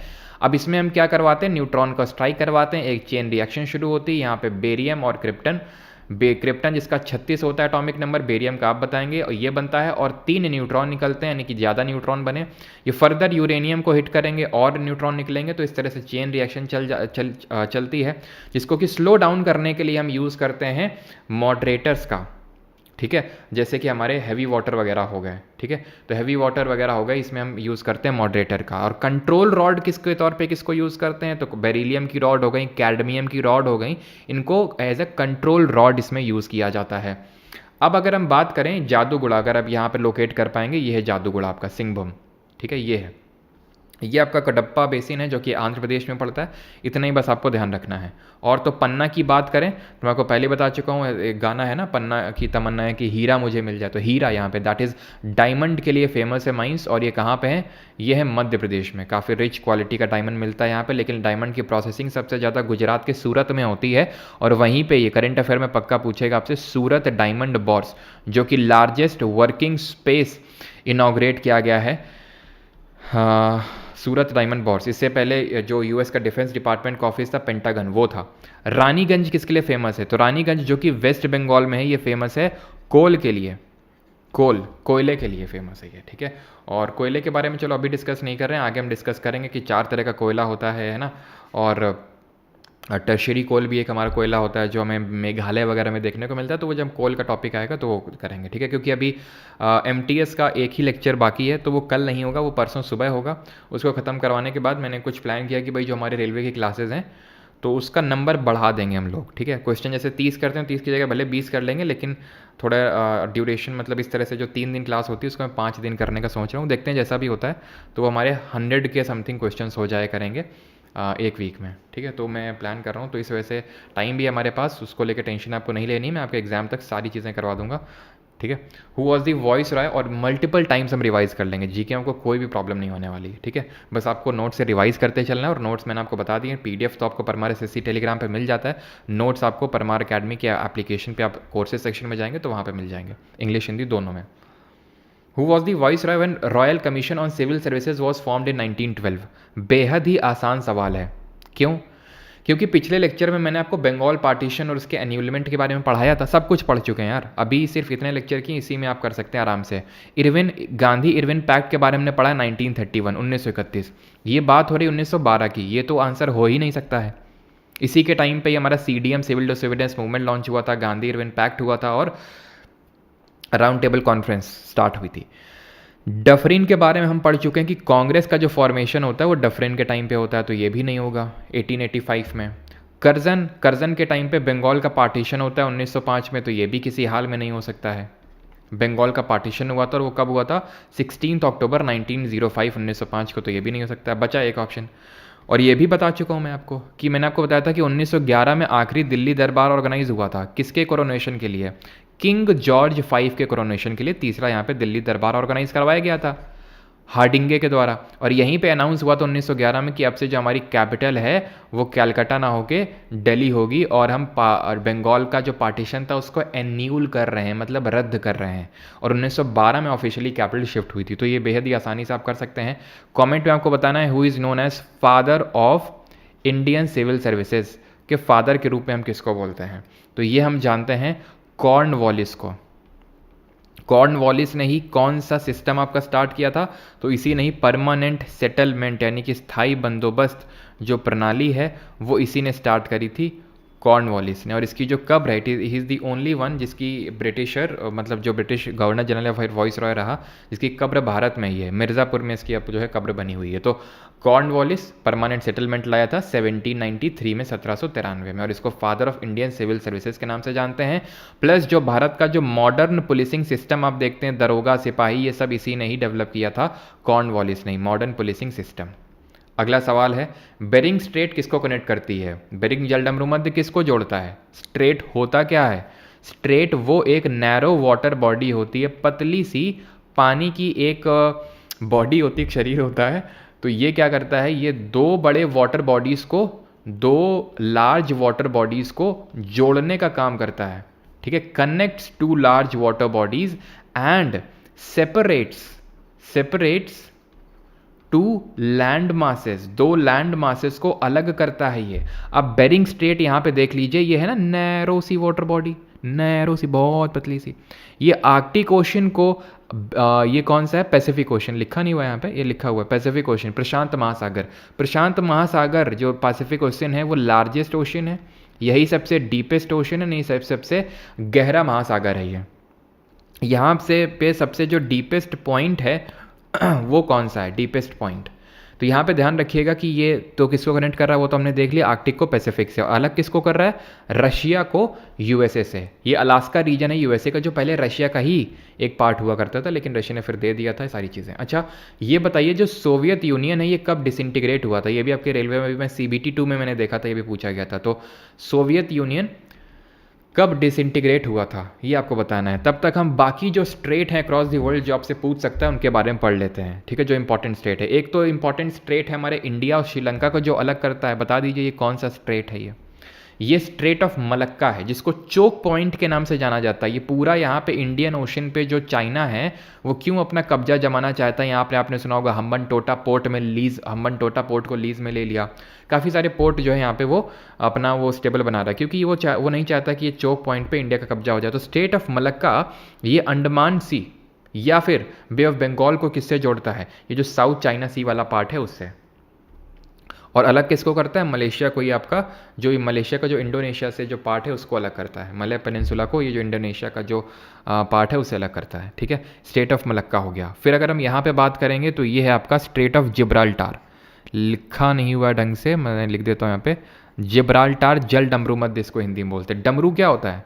डमरू आपने इस तरह से देखा ना, ये नैरो सा एक पार्ट होता है जो दो बड़े पार्ट्स को अलग कर रहा है, बस वही है। ठीक है। तो जिब्राल्टार स्ट्रेट जो है वो किसको जोड़ रही है? मेडिटेरेनियन सी को, भूमध्य सागर। अब मेडिटेरेनियन सी के रिगार्डिंग हमने क्या पढ़ा है कि यहीं पे ही टेम्परेट साइक्लोन्स, शीत, जो हमारे शीतोष्ण चक्रवात होते हैं वो ओरिजिनेट होते हैं। इनको ही जेट स्ट्रीम लेके आती है इंडिया के नदर्न पार्ट में, जो सर्दियों में बारिश करते हैं, रबी फसल के लिए बहुत ही हेल्पफुल माने जाते हैं। तो ये जो टेम्परेट साइक्लोन यहाँ पर ओरिजिनेट हुए, इन्हीं को बोलते हैं वेस्टर्न डिस्टर्बेंसेस, और इनको राजस्थान में मावठ के नाम से जाना जाता है, जो सर्दियों में रबी फसल को काफ़ी अच्छा अच्छी होती है उसके लिए। मेडिटेरेनियन सी का जो रीजन है, यहीं पे ही आपकी सिट्रस फ्रूट की, खट्टे फलों की जो इंडस्ट्री है वो डेवलप्ड है काफ़ी अच्छी। अलग किसको कर रहा है? ये यूरोप है, ये अफ्रीका है। जो जिब्राल्टार स्टेट है वो किसको अलग कर रहा है? तो यूरोप को अफ्रीका से, या फिर स्पेन को, ये मोरक्को देश है, को मोरक्को से अलग कर रहा है। ये मोरक्को से ही कौन सा ट्रैवलर आया था ये आपको बताना है। ये है स्ट्रेट ऑफ हॉर्मूज, जो पर्शियन गल्फ को गल्फ ऑफ ओमान से अलग कर रहा है, पर्शियन गल्फ को गल्फ ऑफ ओमान। और ये बाबल मानदेव, जिसको कि हम गेटवे ऑफ टीयर्स के नाम से जानते हैं, आंसुओं का द्वार बोलते हैं इसको, ये रेड सी को अलग कर रहा है गल्फ ऑफ एडन से, एडन की खाड़ी से। This is straight of Dover, जो कि इंग्लिश चैनल को अलग कर रहा है। यहाँ पे आपका कौन सा पार्ट है? ये तो एक तो इंग्लिश चैनल है, और यहाँ पे कौन सा सी है, एकदम से मेरे से दिमाग से भी जा रही है क्या है, एक सेकेंड। इंग्लिश चैनल है, स्ट्रेट ऑफ डोवर, और यहाँ पे किसी को पता है यहाँ पे स्ट्रेट ऑफ डोवर में इंग्लिश चैनल है? एकदम से दिमाग से नाम जा रहा है ये। तुम बोलोगे सर बाकी सब में तो लिखा था तो बता दिए है ना, इसमें लिखा नहीं तो नहीं बता पा रहे हो पता है तो दिमाग में तो यही आ रहा होगा, लेकिन अब तुम्हें क्या बताएं। आई थिंक देख लेना एक बार, आई थिंक नॉर्थ सी है शायद, ठीक है, नॉर्थ सी ही है शायद इसमें, ठीक है, शायद देख लेना, नॉर्थ सी है शायद। बाकी तो, और ये आपका पाक स्टेट है, ठीक है, पाक जलडमरू मध्य है, जो किसको जोड़ रहा है? बे ऑफ बंगाल को अरेबियन सी से, और अलग किसको कर रहा है? इंडिया को श्रीलंका से। आगे बढ़ते हैं। बिग बैंग थ्योरी ये किसने दी थी? तो बिग बैंग थ्योरी किस चीज़ को लेके थ्योरी है? तो ये एवोल्यूशन ऑफ, ठीक है, ये एवोल्यूशन ऑफ जो हमारा पूरा सोलर सिस्टम है। गलत। क्यों? क्योंकि सोलर सिस्टम के एवोल्यूशन को लेके बिग बैंग थ्योरी नहीं है, ठीक है, मैंने जानबूझ के लिखा है क्योंकि ये कई बार स्टूडेंट्स को डाउट होता है बिग बैंग थ्योरी में। ये है एवोल्यूशन ऑफ जो यूनिवर्स है, यूनिवर्स किस तरह से बना, जिसकी स्टडी को हम क्या बोलते हैं? जिसकी स्टडी को हम बोलते हैं कॉस्मोलॉजी। एक्चुअल में ऑब्वियस ही बात है, पहले तो यूनिवर्स बना होगा तब सोलर सिस्टम बना होगा, लेकिन पहले सोलर सिस्टम की थ्योरी आई थी, बाद में यूनिवर्स की थ्योरी आई थी, बिग बैंग थ्योरी, जिसको जॉर्ज लेमाइटर ने दिया था, option number D. Big bang theory क्या बोलती है कि एक इनफाइनाइटली स्मॉल पार्टिकल था जिसमें एक एक्सप्लोजन हुआ, एक्सप्लोजन से ही हमारे बहुत सारे गैलेक्सीज बने, जिनमें कि एक हमारा है मिल्की वे गैलेक्सी, और उस एक मिल्की वे गैलेक्सी में बहुत सारे सोलर सिस्टम है, और उसमें से एक हमारा सोलर सिस्टम है। उस सोलर सिस्टम में बहुत सारे प्लैनेट है, और उसमें एक हमारा प्लैनेट अर्थ है। उसमें बहुत सारे कॉन्टिनेंट है, उसमें एक हमारा कॉन्टिनेंट एशिया। उसमें बहुत सारे कंट्रीज है, उसमें से एक हमारा कंट्री इंडिया। उसमें बहुत सारे स्टेट है, और उसमें से एक तुम्हारा स्टेट होगा। उसमें तुम्हारा एक सिटी होगा, उसमें तुम्हारा एक मोहल्ला होगा, उसमें तुम्हारा एक घर होगा, और उसमें एक तुम होगे। हाँ, और तुम इस सोच में पड़े हुए हो कि उसने रिप्लाई क्यों नहीं दिया। हाँ, और लाइफ जो है कितने बड़े लेवल पे, आप कितने बड़े लेवल पे चल रहे हो और कितने छोटे लेवल पे सोच रहे हो, है ना, तो सोच बढ़ाइए अपनी तो इससे हमें इस प्रसंग से ये सीख मिलती है। तो खैर प्रसंग को साइड करते हैं अभी। तो बिग बैंग थ्योरी आप समझ गए। अब बिग बैंग थ्योरी को लेकर ही एक थ्योरी आई थी जिसको हम बोलते हैं स्टेडी स्टेट थ्योरी। ये किसने दी थी? Steady state theory. तो बिग बैंग थ्योरी के हिसाब से क्या है कि अभी भी ये जो एक्सप्लोजन है वो चल रहा है, या फिर जो एक्सपेंशन है वो चल रहा है, यूनिवर्स का एक्सपेंशन चल रहा है। वो हमें कैसे पता चलता है कि जो गैलेक्सीज हैं या फिर जितनी भी सेलेस्टियल बॉडीज़ हैं, खगोलीय जो हमारी दूरियां हैं वो बढ़ रही हैं। जैसे दो प्लैनेट के बीच में डिस्टेंस, दो गैलेक्सीज के बीच में डिस्टेंस। अच्छा, अभी मैंने आपको बताया कि हमारी जो गैलेक्सी है वो है मिल्की वे गैलेक्सी। मिल्की वे गैलेक्सी के नियरेस्ट सबसे कौन सी गैलेक्सी है जो मिल्की वे गैलेक्सी से सबसे पास में है? तो स्टेडी स्टेट थ्योरी में ये बोला गया था कि भले अभी भी एक्सपेंशन हो रहा है, लेकिन जो एवरेज डेंसिटी है वो कांस्टेंट है। ये किसने प्रोपाउंड करी थी? हॉयल्स ने। हॉयल्स ने स्टेडी स्टेट थ्योरी दी थी, हॉयल्स ने, ठीक है। फिर अगर हम बात करेंगे कि मैंने आपको बताया यूनिवर्स है, यूनिवर्स में बहुत सारी गैलेक्सी हैं, उसमें से हमारा एक गैलेक्सी है मिल्की वे, उसमें बहुत सारे सोलर सिस्टम, उसमें एक हमारा सोलर सिस्टम है। तो हमारा जो सोलर सिस्टम है, हमारा जो सौर मंडल है, इसको लेके कौन सी थ्योरी है कि हमारा सोलर सिस्टम कैसे बना? तो इसको लेके सबसे पहले जो थ्योरी दी थी वो इमैनुअल कांत ने 1755 में दी थी। कब?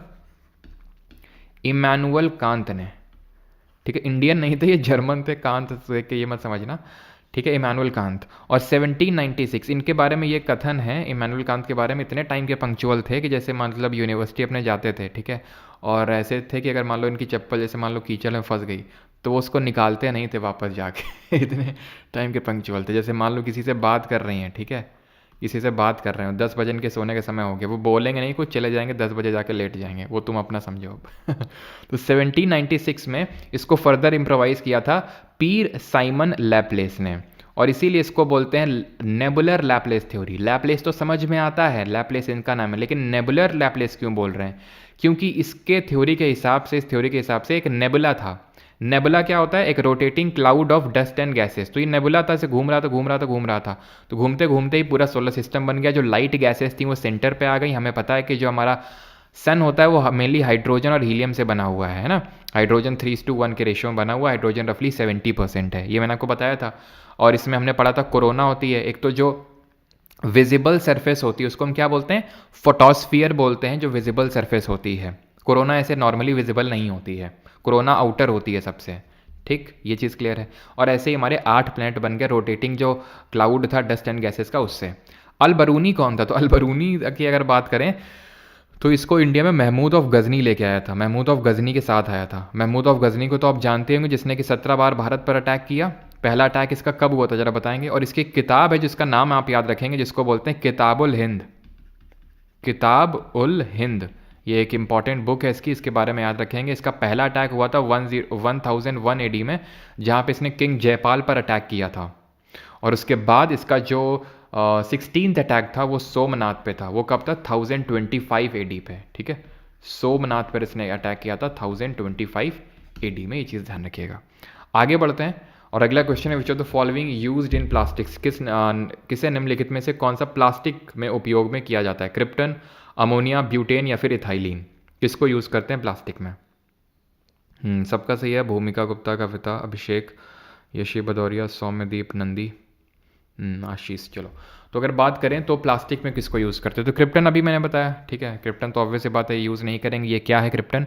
ये एक इनर्ट गैस है। हमने कैसे याद किया था इनर्ट गैस को? कि इनर्ट गैस हमारे जो 18th ग्रुप है पीरियोडिक टेबल में, जिसको कि हम 0th ग्रुप के नाम से जानते हैं, तो उसमें हमारी बैठी हुई हैं हेमा, नेहा और करीना, जिनको हम क्या बोल रहे हैं बेटा? जीती रहना। Helium, neon, organ, krypton, xenon और रेडॉन, ठीक है, अपने अपने जो पर्टिकुलर पीरियड्स हैं उसके लास्ट एलिमेंट्स भी हैं। और ये क्रिप्टॉन उसमें निकलता है हमारा जब न्यूक्लियर फिजन होता है। अमोनिया, अमोनिया का फॉर्मूला क्या होता है? NH3। इसको सिंथेसाइज किसने किया था सबसे पहले? तो फ्रिट्ज हेबर करके एक थे, फ्रिट्ज हेबर करके थे, इन्होंने हेबर्स प्रोसेस के थ्रू इसको सिंथेसाइज किया था। अगर ये ऑप्शन में ना होंगे तो एक नाम ध्यान रखना, हम्फ्री डेवी, ठीक है, हम्फ्री डेवी हो सकता है ऑप्शन में दिख जाए आपको, लेकिन सबसे पहले ऑफिशियली सिंथेसाइज किया था हेबर ने, हेबर्स प्रोसेस के थ्रू। इसको कंफ्यूज मत करना यूरिया के साथ। यूरिया होता है आपका क्या? NH2CONH2, ठीक है, NH2CONH2। इसको किससे सिंथेसाइज किया गया था? किसने सिंथेसाइज किया था? तो इसको अमोनियम साइनेट से सिंथेसाइज किया गया था, अमोनियम साइनेट से, और ये किया था फ्रेडरिक वोलर ने, फ्रेडरिक वोलर ने, जिसको हम वोलर से सिंथेसिस के नाम से भी जानते हैं। ब्यूटेन क्या है? एक एल्केन है जिसको LPG गैस सिलेंडर्स में यूज़ किया जाता है। आंसर यहाँ पे होगा इथाइलिन, तभी तो बोलते हैं पॉलीथीन, ठीक है, प्लास्टिक वैसे है करके, ये चीज़ आप ध्यान रखना, पॉलीथीन प्लास्टिक ऐसे, तो इथाइलिन यहाँ पे सही आंसर होगा। इथाइलिन क्या है? एक आपकी एल्कीन है। तो मैंने आपको बता रखा है कि जो हमारे हाइड्रोकार्बन होते हैं, यानी कि वो कंपाउंड जो कि हाइड्रोजन और कार्बन से बने होते हैं, these are called as hydrocarbon. ये दो तरह के होते हैं, एक तो सैचुरेटेड यानी कि संतृप्त, और दूसरे अनसैचुरेटेड यानी कि असंतृप्त। सैचुरेटेड वाले जो होते हैं वो आपके क्लियर ब्लू फ्लेम से बर्न होते हैं, ठीक है, यानी कि इनमें आपने घर में अपना गैस चूल्हा देखा होगा, एकदम क्लियर ब्लू फ्लेम निकलती है, फ्लेम मतलब जो लौ होती है। और अगर अनसैचुरेटेड की बात करें तो ये येलो सूटी फ्लेम में बर्न होते हैं, येलो सूटी फ्लेम में ये बर्न होते हैं। सैचुरेटेड में कौन कौन आते हैं? तो सैचुरेटेड में आते हैं हमारे एल्केन भाई लोग, ठीक है, एल्केन। और अनसैचुरेटेड में कौन आते हैं? एक तो एल्कीन आते हैं और एक एल्काइन आते हैं, ठीक है, ये दोनों अनसैचुरेटेड में आते हैं। एल्केन की अगर बात करें तो जनरल फार्मूला होता है CnH2n+2। एल्केन का एल्कीन का होता है CnH2n। एल्काइन का होता है CnH2n-2। एल्केन का एग्जाम्पल मैं इसका एप्लीकेशन बता चुका हूँ, जैसे ब्यूटेन है, LPG गैस सिलेंडर्स में यूज़ कर रहे हैं। एल्कीन का आप देख ही सकते हो, इथाइलिन यूज़ कर रहे हैं प्लास्टिक्स में। और जो आपका इथाइलिन होता है ना, वो आपका एक जो एक गैसियस हार्मोन भी होता है, जो कि फ्रूट राइपनिंग में भी हेल्प करता है। गैसियस हार्मोन होता है आपका जो इथाइलिन होता है। और एल्काइन की एक एप्लीकेशन की बात कर लें तो जैसे हमारा एसिटिलीन, जिसको कि हम इथाइन के नाम से भी जानते हैं, इसको हम यूज़ करते हैं वेल्डिंग ऑफ मेटल्स में, वेल्डिंग ऑफ मेटल्स में। आगे बढ़ते हैं। और जनरल फार्मूला इथाइलिन का क्या होता है? इथाइत है तो 2 कार्बन होंगे, और क्योंकि अब जनरल फार्मूला आप देख सकते हैं, अगर 2 कार्बन होंगे तो 2 × 2 4 C2H4। इसका क्या होगा? इथाइन का फॉर्मूला C2H2 होगा। आप देख सकते हैं CnH2n-2 है, तो उस हिसाब से बस आपको फॉर्मूला लगाना है। Which of the following is situated in Jammu and Kashmir? तो JNK में कौन सा है आपका? तो JNK में पाखल वाइल्ड लाइफ सेंचुरी तो बिल्कुल नहीं है। पाखल कहाँ पे है? पाखल आपकी तेलंगाना में है, it is in Telangana. Dachigam, तो इसको हमने इसके याद किया था 2 ग्राम किशमिश, तो किशमिश से तो आपका किश्तवाड़ हो जाएगा। जल्दापारा कहाँ पे? तो जल की रानी नोरा फतेही, सब कहाँ पढ़े थे? वेस्ट बंगाल में। वेस्ट बंगाल के कैसे याद किए थे कि वेस्ट बंगाल में एक जल की रानी है, तो जल से जल्दापारा, उनका नाम क्या है? नोरा फतेही है, तो नेहरा वैली नेशनल पार्क हो गया। वो बड़ी सुंदर हैं, तो सुंदरबन नेशनल पार्क हो गया, ठीक है। बॉक्सिंग करती हैं तो बुक्सा टाइगर रिजर्व हो गया। ये सब हैं वेस्ट बंगाल के। बाल फाकरम, तो ऐसे याद कर लो, बाल ठाकरे कहाँ पे रह रहे हैं इस समय? मेघालय में। तो ये कहाँ का है? मेघालय का है। आंसर क्या होगा? Option number B. Who was the founder of Vishishta Advaita philosophy? तो हमारी डिफरेंट फिलॉसफीज चलती हैं, डिफरेंट दर्शन चलते हैं, तो उसमें विशिष्ट अद्वैत जो दर्शन है उसके संस्थापक कौन है ये आपको बताना है। विष्णु स्वामी, माधवाचार्य, रामानुजाचार्य या फिर निम्बकाचार्य?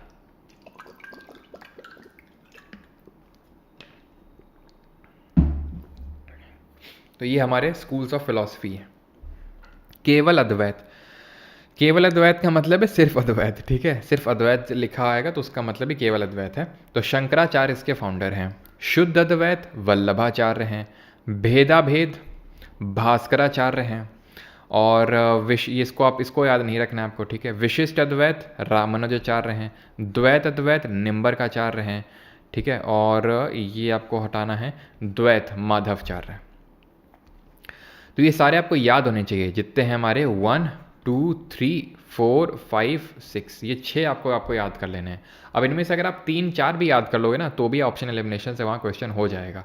तो कुछ भी करिए, मतलब ट्रिक एक जब आपको बनाना है बना के इसको याद रखिएगा। अद्वैत शंकराचार्य, द्वैत माधवाचार्य, शुद्ध अद्वैत वल्लभाचार्य, ठीक है, और द्वैत अद्वैत, ठीक है, और ये जो है निम्बरकाचार्य इसके फाउंडर थे। तो सही आंसर क्या होगा? यहाँ पे विशिष्ट अद्वैत के बारे में पूछा है, तो आंसर वुड बी आपके विशिष्ट अद्वैत रामानुजाचार्य, ठीक है। तो ऑप्शन नंबर सी यहाँ पे सही आंसर होगा। और बस बाकी इन फिलॉसफी के बारे में तो ऐसे नहीं पूछेगा, जैसे कि अद्वैत का मतलब होता है नॉन डुअलिज्म। नॉन डुअलिज्म यानी कोई दो नहीं है, यानी आत्मन और ब्राह्मण एक ही हैं। द्वैत क्या है? दोनों अलग अलग हैं, यानी इसको डुअलिज्म बोलते हैं, डुअलिज्म की फिलॉसफी। लेकिन वो आपसे ऐसे द्वैत अद्वैत करके ही पूछेगा, डुअलिज्म नॉन डुअलिज्म तो शायद ही पूछे वो आपसे, ठीक है। Which eminent person is associated with Bardoli? कौन सा प्रसिद्ध व्यक्ति बरदौली से संबंधित है? तो हमें पता है ये कौन है, सरदार वल्लभ भाई पटेल। ऑप्शन नंबर बी यहाँ पे सही आंसर होगा। कैसे एसोसिएटेड हैं? तो बरदौली में 1928 में 1928 में क्या हुआ था? एक सत्याग्रह हुआ था जिसको हम जानते हैं बरदौली सत्याग्रह के नाम से, ठीक है। इसको हम जानते हैं बरदौली सत्याग्रह के नाम से, जो कि कब हुआ था? 1928 1928 में हुआ था। और यहीं पे ही जो सरदार वल्लभ भाई पटेल हैं उनको सरदार का टाइटल मिला था। सरदार वल्लभ भाई पटेल की अगर बात करें तो इनको आयरन मैन ऑफ इंडिया के नाम से जानते हैं, आई होप पता होगा सभी को। इनका जो बर्थ एनिवर्सरी है उसको हम किस रूप में सेलिब्रेट करते हैं? 31 अक्टूबर को किस रूप में सेलिब्रेट करते हैं? नेशनल यूनिटी डे के रूप में सेलिब्रेट करते हैं। क्या हो रहा है ये? ठीक है, के रूप में सेलिब्रेट करते हैं। और सरदार पटेल जी की अगर बात करें तो इनका इन्वॉल्वमेंट खेड़ा सत्याग्रह में भी था। और सरदार पटेल जी की अगर बात करें तो इन्होंने एक कॉन्स्टिट्यूएंट असेंबली में जो कमिटी बनी थी, कमिटी ऑन प्रोविंसेस, ठीक है, या फिर जो हमारे जो प्रिंसली स्टेट थे, प्रिंसली स्टेट पे जो कमीशन एक कमिटी बनी थी वो इन्होंने चेयरमैनशिप करी थी उसकी। ठीक है, तो ऑप्शन नंबर बी यहाँ पे आंसर हो जाएगा। अगला क्वेश्चन है, बरदौली पड़ता कहाँ पे? गुजरात में। विच of the following is an ancient Buddhist text? तो इनमें से निम्नलिखित में से कौन सा प्राचीन बौद्ध पाठ है? विष्णु पुराण, रघुवंशम, ऋतुसंहारा या फिर अभिधर्म कोश? तो रघुवंशन और ऋतुसंहारा ये तो आपके कालिदास जी ने लिखे हैं। कालिदास जी ने और कौन कौन सी बुक्स लिखी हैं? तो उन्होंने मेघदूतम लिखी हैं, ठीक है, मेघदूतम, अभिज्ञान शकुंतलम, अभिज्ञान, चलो मैं ढंग से लिख देता हूँ क्योंकि ज्ञान को जिना करके लिखा जाता है, लेकिन यहाँ पे मैं अभिज्ञान, ठीक है, अभिज्ञान शकुंतलम। और कौन सी लिखी इन्होंने? ऋतु संहारा तो लिख हो गई, रघुवंश, और आपकी मालविका अग्निमित्र जो लव स्टोरी है, मालविका अग्निमित्र, और उर्वशी, इजी इजी उर्वशी, और शकुंतला। रघुवंशम भी हो गई है, ऋतु संहारा भी हो गई है, और विक्रमोशियम करके एक किताब है, ठीक है,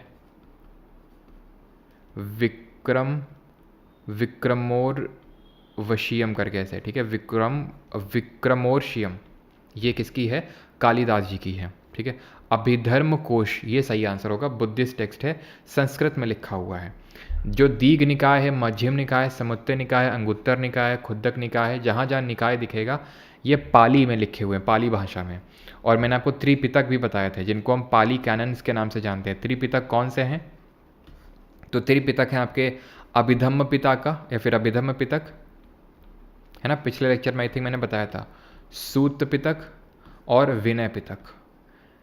जातक टेल्स के बारे में हमने देखा था, जातक टेल्स बुद्ध जी के प्रीवियस बर्थ के बारे में बताती हैं ये। अगला क्वेश्चन है, लॉर्ड महावीराज ओरिजिनल नेम इज? भगवान महावीर का असली नाम क्या है? आनंद है, सिद्धार्थ है, सारिपुत्ता या फिर वर्धमान है? तो महावीर जी की अगर बात करें तो इनका ओरिजिनल नेम है वर्धमान। वर्धमान महावीर के नाम से जाना जाते हैं। Option number D will be the correct answer. अगर इनके बारे में बात करें तो इनकी मदर का नाम क्या था, इनके फादर का नाम क्या था, इनकी डॉटर का नाम क्या था, और ये किस राजपूत क्लैन से बिलोंग करते थे, और इनकी वाइफ का नाम क्या था, इन्होंने किस एज में गृह त्याग किया था? तो सारे क्वेश्चंस देख लेते हैं। तो मदर की अगर बात करेंगे तो इनके मदर का नाम था त्रिशला। फादर की बात करेंगे तो सिद्धार्थ था, सिद्धार्थ गौतम बुद्ध के बचपन का नाम था। डॉटर का नाम था अनोंजा प्रियदर्शनी, अनोंजा प्रियदर्शनी। क्लैन, ये लिच्छवी क्लैन जो था उससे बिलोंग करते थे। वाइफ का नाम था यशोदा, यशोधरा उनकी वाइफ थी गौतम बुद्ध की। एज जब इन्होंने हाउस रिनाउंशिएट किया तो इनकी एज थी 30 साल। गौतम बुद्ध जी ने जब किया था तो उनकी 29 साल थी। इन्होंने एक मक्खाली गौसल करके हैं, उनके साथ इन्होंने हाउस मतलब गृह त्याग किया था, लेकिन बाद में मक्खौली गौसल के साथ इनके थोड़े से मतलब ठीक नहीं रहा इन दोनों के बीच में, तो इन्होंने अपना एक अलग से सेक्ट बना लिया जिसको हम बोलते हैं आजीविका सेक्ट। आजीविका सेक्ट बोलते हैं, ठीक है। जो चंद्रगुप्त मौर्य ने तो जैन धर्म को अपनाया था, उनके बेटे जो थे बिंदुसार, उन्होंने आजीविका सेक्ट को पैट्रोनाइज किया था अच्छे से। क्लियर। फिर अगर हम बात करें ये महावीर कौन है, तो महावीर जैन धर्म के 24वें तीर्थंकर हैं, 24th तीर्थंकर हैं। तीर्थंकर कौन होते हैं? तो जैसे कि गुरु हैं, ठीक है, गुरु तीर्थंकर का कॉन्सेप्ट चलता है जैन धर्म में, तो उसमें 24वें तीर्थंकर हैं। इनका सिंबल क्या है? तो इनका सिंबल है, ये आप देख सकते हैं, लायन। ये क्या है? सरपेंट यानी कि स्नेक। ये किसका सिंबल था? ये तो पार्श्वनाथ का। पार्श्वनाथ 23वें तीर्थंकर थे जैनिज्म के। पहले कौन थे? वो वॉज द फर्स्ट तीर्थंकर। तो पहले तीर्थंकर थे ऋषभ देव, तो इसलिए इनको फाउंडर मानते हैं। लेकिन जनरली हम फाउंडर बोलते हैं महावीर जी को, क्योंकि इन्होंने ही मेन जो प्रपाउंड किया था धर्म का प्रचार, वो इन्होंने किया था। तो ऋषभ देव पहले आप तीर्थंकर बोल सकते हैं इनको। और ऋषभ देव का जो सिंबल था वो क्या था, बुल था।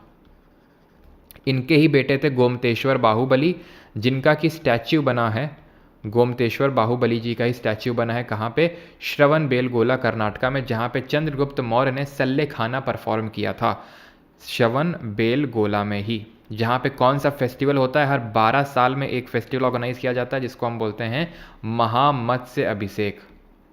यहीं पे ही प्राण त्यागे थे अपने चंद्रगुप्त मौर्य ने, जिसको कि हम जानते हैं सल्ले खाना के नाम से, जो अभी आचार्य विद्यासागर जी ने भी यही सेम काम किया था। क्लियर? और कुछ यहाँ पे और कुछ नहीं। और इनके जो पहले डिसाइपल थे वो इनके दामाद ही थे, जिनको हम जानते हैं जमाली के नाम से। इनका जो ज्ञान की प्राप्ति है वो पावा में हुई थी, और जो इनकी डेथ हुई थी वो पावापुरी में हुई थी। पावा उत्तर प्रदेश में और पावापुरी आपका नालंदा के पास में बिहार में जगह है, वहाँ पे। क्लियर इतनी चीज़? और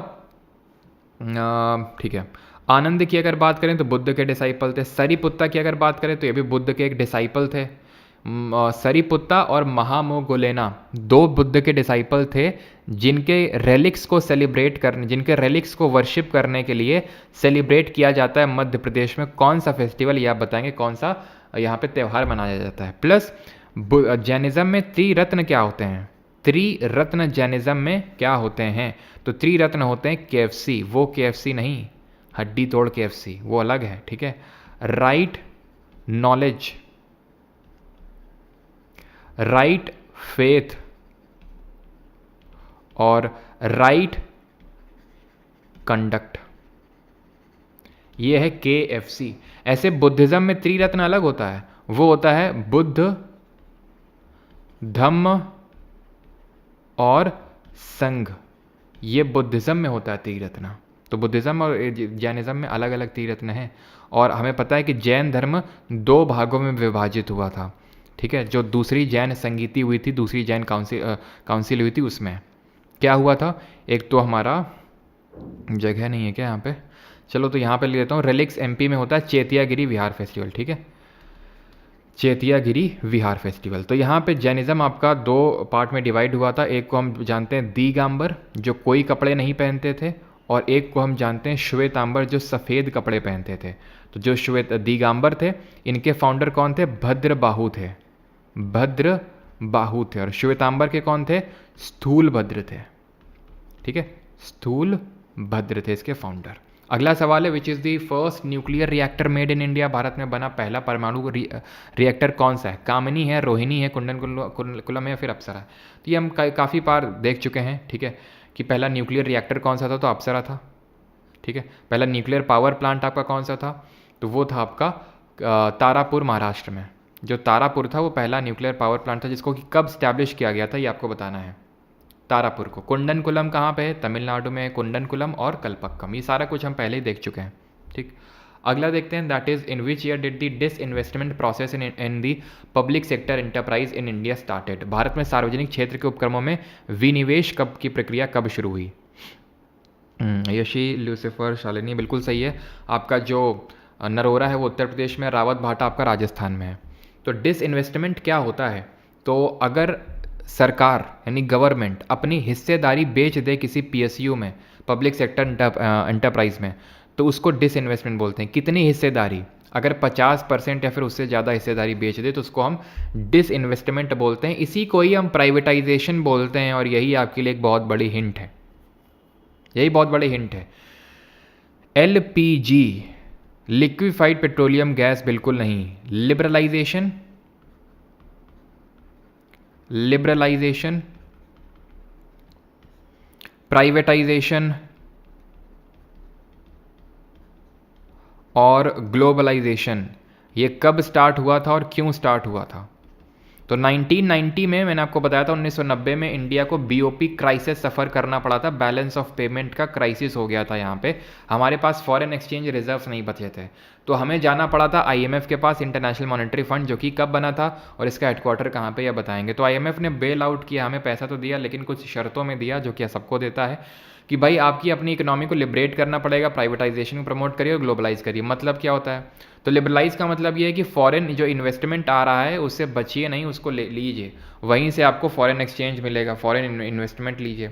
प्राइवेटाइजेशन का मतलब है कि भाई प्राइवेट प्लेयर से आप इतना डर क्यों रहे हैं, क्यों आप प्राइवेट प्लेयर्स को नहीं एंटर करने दे रहे हैं, उनको भी खेलने का मौका दीजिए, उनको भी यहाँ पे एंटर करवाइए। तो उसको बोलते हैं प्राइवेटाइजेशन। पहले होता क्या था मैं आपको बताता हूँ, वैसे तो अभी मैं डिटेल में लिख नहीं रहा हूँ इस चीज़ को, जिसको पता है, काफ़ी आप में से लोग जो पढ़े हुए हैं पहले मुझसे, उनको पता होगा, नहीं पता है तो कोई नहीं, हम आगे देखेंगे। कि लाइसेंस राज भारत में चल रहा था उस समय। लाइसेंस राज का मतलब ये होता है कि मतलब जैसे अगर आपको लाइसेंस, जैसे मुझे कोई फैक्ट्री बना सेटअप करनी है तो मुझे गवर्नमेंट से परमिशन लेनी पड़ेगी, लाइसेंस लेना पड़ेगा। और उसमें क्या होता था, रेड टेपिज्म चलती थी। रेड टेपिज्म आपको पता होगा, यानी कि एक तरह से घूसखोरी चलती थी कि भाई जो ज़्यादा पैसा सरकार मतलब गवर्नमेंट एम्प्लॉयज़ को दे देगा तो उसको मिल जाएगा, नहीं तो नहीं मिलेगा। तो इसी वजह से प्राइवेटाइजेशन को प्रमोट किया गया अभी, इसी को बोलते हैं प्राइवेटाइजेशन। ग्लोबलाइजेशन का मतलब ये होता है जहाँ पे हम अपनी इकोनॉमी को, डोमेस्टिक इकोनॉमी को बाहरी देशों की इकोनॉमी से साथ इंटीग्रेट करते हैं। तो ये 1991 में LPG रिफॉर्म्स लाए गए थे। इसके लिए क्रेडिट दिया जाता है हमारे पूर्व प्रधानमंत्री मनमोहन सिंह जी को, मनमोहन सिंह। लेकिन उस समय वो प्रधानमंत्री नहीं, उस समय वो फाइनेंस मिनिस्टर थे, वित्त मंत्री थे। प्राइम मिनिस्टर तो PV नरसिम्हा राव थे, जिनको कि अभी भारत रत्न मिला है ना, 5 लोगों को मिला, तो उसमें से नरसिम्हा राव जी भी हैं। समझ आई इतनी बात? ठीक है। कमेंट में आप बताएंगे कि जो डिसइन्वेस्टमेंट प्रोसेस है, डिसइन्वेस्टमेंट से जो पैसा मिलता है सरकार को, ये कहाँ जाता है? रेवेन्यू वाले में जाता है या फिर कैपिटल वाले हेड में जाता है, ये आपको बताना है। अगला सवाल है, what is the full form of DHCP in networking system? Dynamic host configuration protocol, dynamic host control point, data host control panel, या फिर डिस्प्ले हाउस कंट्रोल प्रोटोकॉल। तो आप एक चीज़ को ऑब्जर्व कर पा रहे होंगे, एंड वो चीज़ ये है कि जितने, एक फुल फॉर्म तो आ ही रहा है, ठीक है, और वो फुल फॉर्म कंप्यूटर से एसोसिएटेड है। तो डायनेमिक होस्ट कॉन्फ़िगरेशन प्रोटोकॉल इसका सही आंसर होगा। ये जो पर्टिकुलर एक तरह का नेटवर्क मैनेजमेंट प्रोटोकॉल होता है, ठीक है, ये एक तरह का नेटवर्क। और इससे मुझे याद है कि आपकी कंप्यूटर की क्लासेस भी स्टार्ट हो चुकी हैं। आज सेकेंड क्लास होगी 8:30 यानी कि 8:30 बजे से। तो नेटवर्क मैनेजमेंट प्रोटोकॉल, ठीक है, ये एक तरह का नेटवर्क मैनेजमेंट प्रोटोकॉल होता है जो कि IP एड्रेस असाइन करने के लिए, यहाँ देख सकते हैं, ठीक है, one need an IP address. तो IP एड्रेस को जो है, I need an IP address, तो IP एड्रेस अलॉट करने के लिए जो है इसको यूज़ किया जाता है। तो ऑप्शन नंबर A। कंप्यूटर के फुल फॉर्म्स बहुत इंपॉर्टेंट है। 1 किलोबाइट में कितने बाइट होते हैं? 1 किलोबाइट में कितने बाइट होते हैं? तो हाँ जी, तो पहली बात तो एक बाइट में कितने बिट्स होते हैं? तो 8 बिट, यानी बिट आपकी काफ़ी छोटी यूनिट है, सबसे छोटी यूनिट है अगर हम बात करें। देन एक KB में 1024 बाइट, एक मेगाबाइट में, एक MB में 1024 KB, 1 GB में 1024 MB, 1 TB में 1024 GB एंड सो ऑन। तो 1024, ये आप वैल्यू नहीं भूलेंगे। ऑप्शन नंबर B सही आंसर होगा। Who wrote the great literary work Mrichchhakatika? Kalidasa, Shudraka, Harsha या फिर विशाख? तो कालिदास जी की राइटिंग्स तो अभी देख के आए हैं हम लोग। शूद्रक ने लिखी थी Mricchakatika, option number B। Mricchakatika का मतलब होता है अ लिटिल क्ले आर्ट या फिर the little clay art. Harshvardhan की अगर बात करें, और विशाख दत्त ने कौन सी लिखी थी? विशाख दत्त ने लिखी थी मुद्र राक्षस, जिसमें कि विशाख दत्त ने बताया था कि जो मौर्य वंश के लोग हैं वो कुलीन यानी कि लोअर क्लान से बिलोंग करते थे। मुद्र राक्षस। हर्षवर्धन ने कौन कौन सी बुक लिखी थी?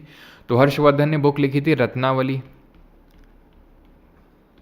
प्रियदर्शिका, प्रियदर्शिका और नागनंद। ये 3 किताबें इनकी इंपॉर्टेंट है जो पता होने चाहिए। हर्षवर्धन कौन थे? तो हर्षवर्धन यहाँ पे हर्ष डायनेस्टी के एक रूलर थे, फाउंडर नहीं थे। फाउंडर कौन थे? पुष्यभूति फाउंडर थे, जिनको पुष्यभूति डायनेस्टी के नाम से इसलिए जानते हैं। फिर वर्धन डायनेस्टी। हर्षवर्धन की अगर बात करें तो इनकी जो बायोग्राफी है वो किसने लिखी थी? हर्षचरित्र है। इनकी कैपिटल क्या थी हर्षवर्धन की? तो हर्षवर्धन की कैपिटल थी कन्नौज, ठीक है, कन्नौज इनकी राजधानी थी। इनके टाइम पे ही दूसरा चाइनीज़ ट्रैवलर जिसको ह्यून सांग के नाम से जानते हैं या फिर जुआन जांग के नाम से जानते हैं, ये इंडिया में आया था। हर्षवर्धन को ही यहाँ पे चालुक्य डायनेस्टी के एक रूलर थे पुलाकेशिन II, उन्होंने हराया था हर्षवर्धन को नर्मदा नदी के बैंक्स पे, नर्मदा नदी के तट पे, और टाइटल अज्यूम किया था दक्षिण पथेश्वर का। ठीक है, तो हर्ष चरित्र किसने लिखी थी? इनके कोर्ट पोएट थे बाण भट्ट। अगला question, which of the following is not related to centre state relations in India? इनमें से कौन केंद्र और राज्य के संबंधों से संबंधित नहीं है? पुंछी कमीशन बिल्कुल संबंधित है, 2007 में बनाया गया था इस कमीशन को सेंटर स्टेट रिलेशंस को देखने के लिए। कोठारी कमीशन ये एसोसिएटेड नहीं है। कोठारी कमीशन बना था 1964 में, 66 में इसने रिपोर्ट सबमिट करी थी। ये आपका एजुकेशन से संबंधित था। It is also known as national education commission, education commission के नाम से जानते हैं। राजमन्नार कमीशन की अगर हम बात करें तो इसको जो तमिलनाडु की जो डीएमके गवर्नमेंट थी उसने इसको फॉर्म किया था, और ये बना था आपका 1969 में, 1969 में।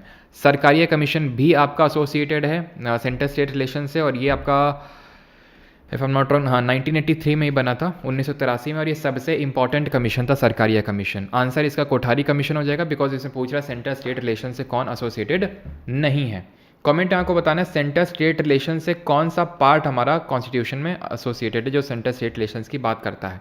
सरकारिया कमीशन के रिकमेंडेशन पे एक इंटर स्टेट काउंसिल को सेटअप किया जाने लगा, inter state council. Inter state council की अगर बात करें तो ये आर्टिकल नंबर 263 में दिया हुआ, अनुच्छेद नंबर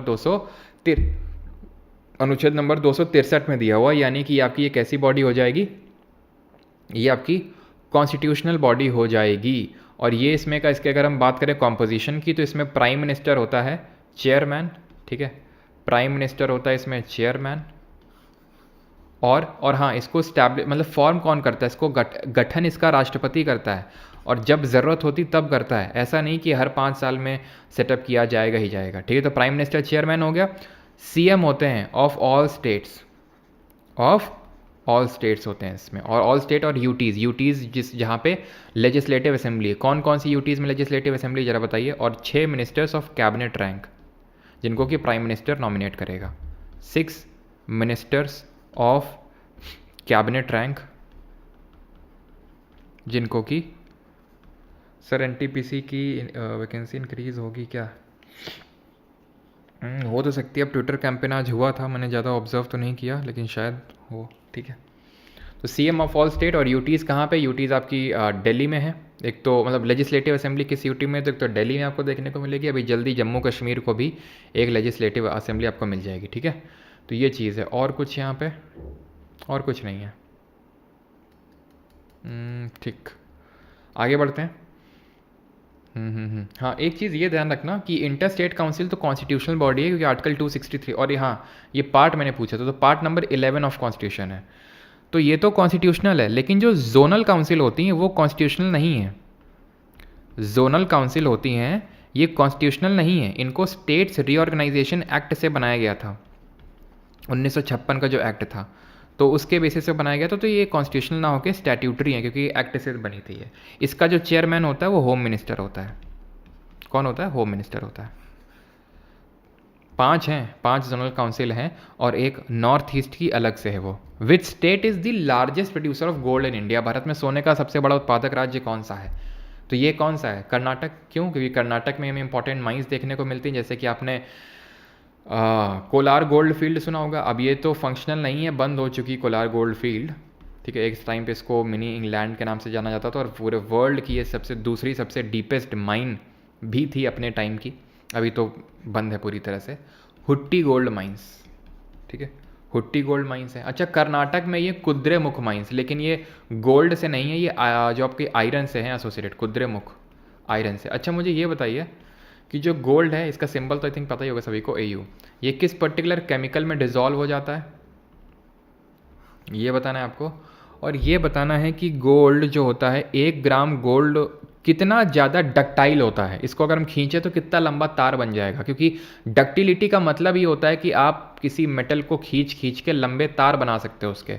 मैलिबिलिटी का मतलब ये होता है कि उसको माल के, यानी मार के आप उसको क्या कर सकते हो, उसको पतली पतली चादर बना सकते हो उसकी। तो 1 ग्राम गोल्ड से आप देखते हैं कितने लोगों ने सही बताया, कितने किलोमीटर। हिंट है आपके लिए, यहाँ पे मीटर वीटर मत लिखना, सीधे किलोमीटर में बात होगी। तो एक्वारेजिया, पहली बात तो इसका सही आंसर होगा एक्वारेजिया। जिसमें कि दो एसिड से मिल के बना होता है ये, जो कि HCl और HNO3 होते हैं, ठीक है, HCl और HNO3, ठीक है। तो HCl 3:1 के रेशियो में होता है और 2 किलोमीटर, 3 किलोमीटर नहीं, 1 किलोमीटर नहीं, 2 किलोमीटर लंबा तार जो है बना सकते हैं। कमेंट में अच्छा एक इंडस्ट्री का नाम बताइए, उस इंडस्ट्री का नाम बताइए जो अपना ही सबसे बड़ा कंज्यूमर है। वो इंडस्ट्री जो सबसे बड़ा अपना ही कंज्यूमर है, वो कौन सी इंडस्ट्री है बताइए। अगला क्वेश्चन है, इन्वर्टिब्रेट्स डू नॉट इंक्लूड, इनमें से अकशेरूकी में शामिल नहीं है।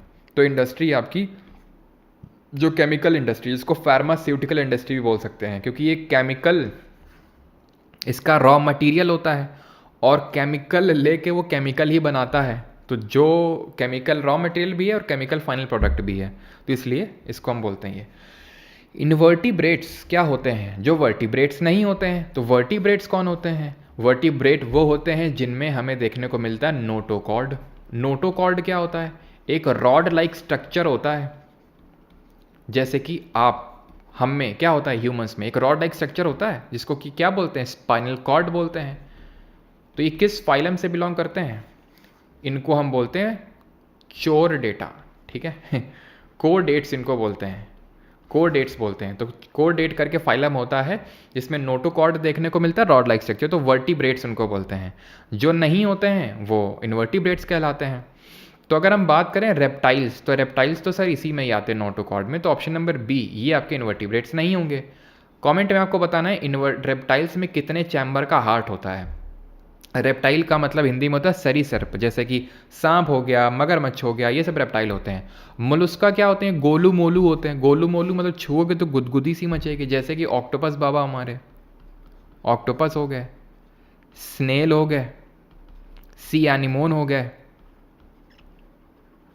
ठीक। और एराक्निड क्या है? एराक्निड जो हमारे ऑर्थ्रोपोडा होते हैं उन्हीं उसी में होते हैं, ये हमारा क्लास होता है एराक्निड, ऑर्थ्रोपोडा में। ऑर्थ्रोपोडा फाइलम सबसे बड़ा फाइलम होता है, it is the largest one. Mollusca second largest होता है, ये दूसरा सबसे बड़ा होता है। और इसमें तो मुझे कमेंट में जल्दी से एक बार ये कंफर्म करेंगे, क्या मैंने ऑर्थ्रोपोडा के बारे में आपको अभी तक पढ़ाया है या नहीं पढ़ाया, ये एक बार कंफर्म करेंगे। ऑर्थ्रोपोडा ये क्या है? ये एक फाइलम है। इस फाइलम में आती क्लास, और उसमें से जो सबसे बड़ी क्लास होती है वो लार्जेस्ट क्लास होती है उसमें इंसेक्टा की। कमेंट में बताइए मैंने बताया कि नहीं बताया,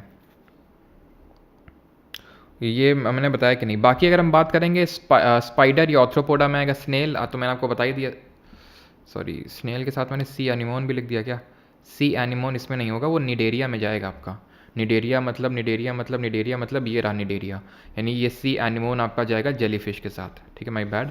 तो ये आपका इसी के साथ जाएगा, ठीक है। ऑक्टोपस मोलस्का में जाएगा। स्टारफिश किस में जाएगा? एचिनोडर्मेटा में। एचिनोडर्मेटा का मतलब होता है कि इनकी जो स्पाइनी स्किन होती है, ठीक है, एचिनोडर्मेटा। अब देखो 100 लोग भाग गए, अभी 100 लोग और भागेंगे, देखना अगर मैं 2 मिनट और पढ़ा दिया ना इसको, 100 लोग भाग जाएंगे। जैसे मतलब मुझे ये समझ नहीं आता कि अगर आपको नहीं आता फिर तो आपको और पढ़ना चाहिए इसको, ठीक है। कबूतर के आँख बंद करने से ऐसा तो है नहीं बिल्ली इसको खाएगी नहीं, है ना? नहीं सर, तो नहीं समझाया, नहीं है, नहीं अच्छा ठीक है, नहीं बताया, तो देखो मैं बताऊंगा, ठीक है। और कुछ लोग भागेंगे अभी, तुम देखना। अर्थवॉर्म किस फाइलम से बिलोंग करता है? एनालीडा से, एनालीडा से बिलोंग करता है। स्पॉन्जेस किससे बिलोंग करते हैं? पोरीफेरा से बिलोंग करते हैं। पोरीफेरा क्या होते हैं?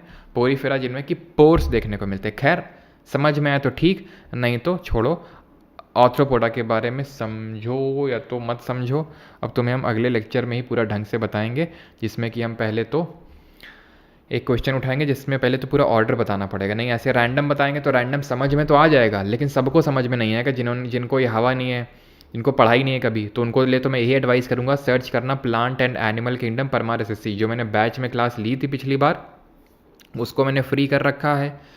मैंने यहाँ तक कि जो FRB में तो पढ़ाया ही पढ़ाया है, तो कोई भी आप लेक्चर देख लो उससे सब कुछ क्लियर हो जाएगा आराम से, अच्छे से। नहीं ऐसे हमेशा थोड़ा थोड़ा पढ़ोगे तो कभी ढंग से हमेशा परमानेंटली याद नहीं होगा। अब ये चीज़ें आसान हैं उन सभी के लिए जिन्होंने ढंग से उसको पढ़ रखा है। अब इसमें बताने को बहुत सारी चीज़ें बताने का मन कर रहा है, जैसे अर्थवॉर्म में जो एनालीडा है, इसमें आपका सेगमेंटेशन स्टार्ट होता है। ग्लास स्पॉन्ज किसको बोलते हैं? ग्लास स्पॉन्ज हम बोलते हैं जो यूपटेला होता है, इसमें कॉलर सेल्स होती हैं। जो स्टारफिश है, जो एचिनोडर्मेटा होता है, उसमें अगर हम बात करें तो रेडियल सिमेट्री होती है, तो ये बहुत सारी चीज़ें बताने के लिए, डिप्लोब्लास्टिक ट्रिप्लोब्लास्टिक, लेकिन जब तक आपको पता ही नहीं होगा, हवा ही नहीं लगेगी आपको फिर। तो मैं एडवाइस करूँगा सभी के लिए, होमवर्क है जितने लोग देख रहे हैं, कि प्लांट एनिमल किंगडम सर्च करेंगे, या तो FRB का लेक्चर ले लीजिए, या फिर और डिटेल में पढ़ना है तो मैंने बैच की क्लास को भी फ्री कर रखा है, वो आप देख लीजिए एक बार, ठीक है। Which is the 29 state of India created in 2014, ये बड़ा आसान सा है, 2 जून 2014 को बना था, एंड दैट इज़ तेलंगाना, ठीक है, तेलंगाना। अगर आप ये पढ़ लेंगे, होमवर्क कर लेंगे, तो मेरे लिए भी बहुत आसानी होगी। हम लोग खट खट खट खट खट खट खट सारे फैक्ट्स को ऐसे हवा में रिवाइज करेंगे। जैसे ऑर्थ्रोपोडा में, अब अगर मैं बोलूँगा ऑर्थ्रोपोडा में जॉइंटेड लेग्स होते हैं, या फिर जॉइंट अपेंडेजेस होते हैं, ओपन सर्कुलेटरी सिस्टम में खुला परिसंचरण तंत्र होता है, इनका जो आउटर स्केलेटन है वो कॉम्प्लेक्स जो सुगर काइटिन है जिसका फंगस का सेल वॉल बनाता है उसी से बना होता है। सबसे बड़ा इसमें क्लास इंसेक्टा का होता है। ट्रिप्लोब्लास्टिक होते हैं, सीलोमेट होते हैं। अब अगर आपने पढ़ाई नहीं कभी तो एकदम हवा ही नहीं लगेगी कि कौन से ग्रह के शब्द बोले जा रहे हैं ये, ठीक है। लेकिन अगर आपने पढ़ रखा है सब कुछ समझ में आएगा आपको, ठीक है। तो ये होमवर्क कर लीजिएगा, बिकॉज मैं आगे से जब क्वेश्चन रखूँगा तो मैं सारा कुछ मैं आपको बताता चलूँगा, बहुत सारी चीज़ें। तो मैं ये एज्यूम करूँगा कि आपने पढ़ रखा है इसको। Which of the following is composed of nerve fibres that mediate reflex actions and that transmit the impulses to and from the brain. हाँ, कुछ डिम्मग में नहीं जा रहा बायो, डिम्मग में बेटा जार्विस, ऐसे फील्ड में घुस घुस के जाते रहोगे तो फिर कहाँ से होगा, पढ़नी पड़ेगी बायो, ठीक है। FRB में खोलो और उसको पढ़ो ढंग से।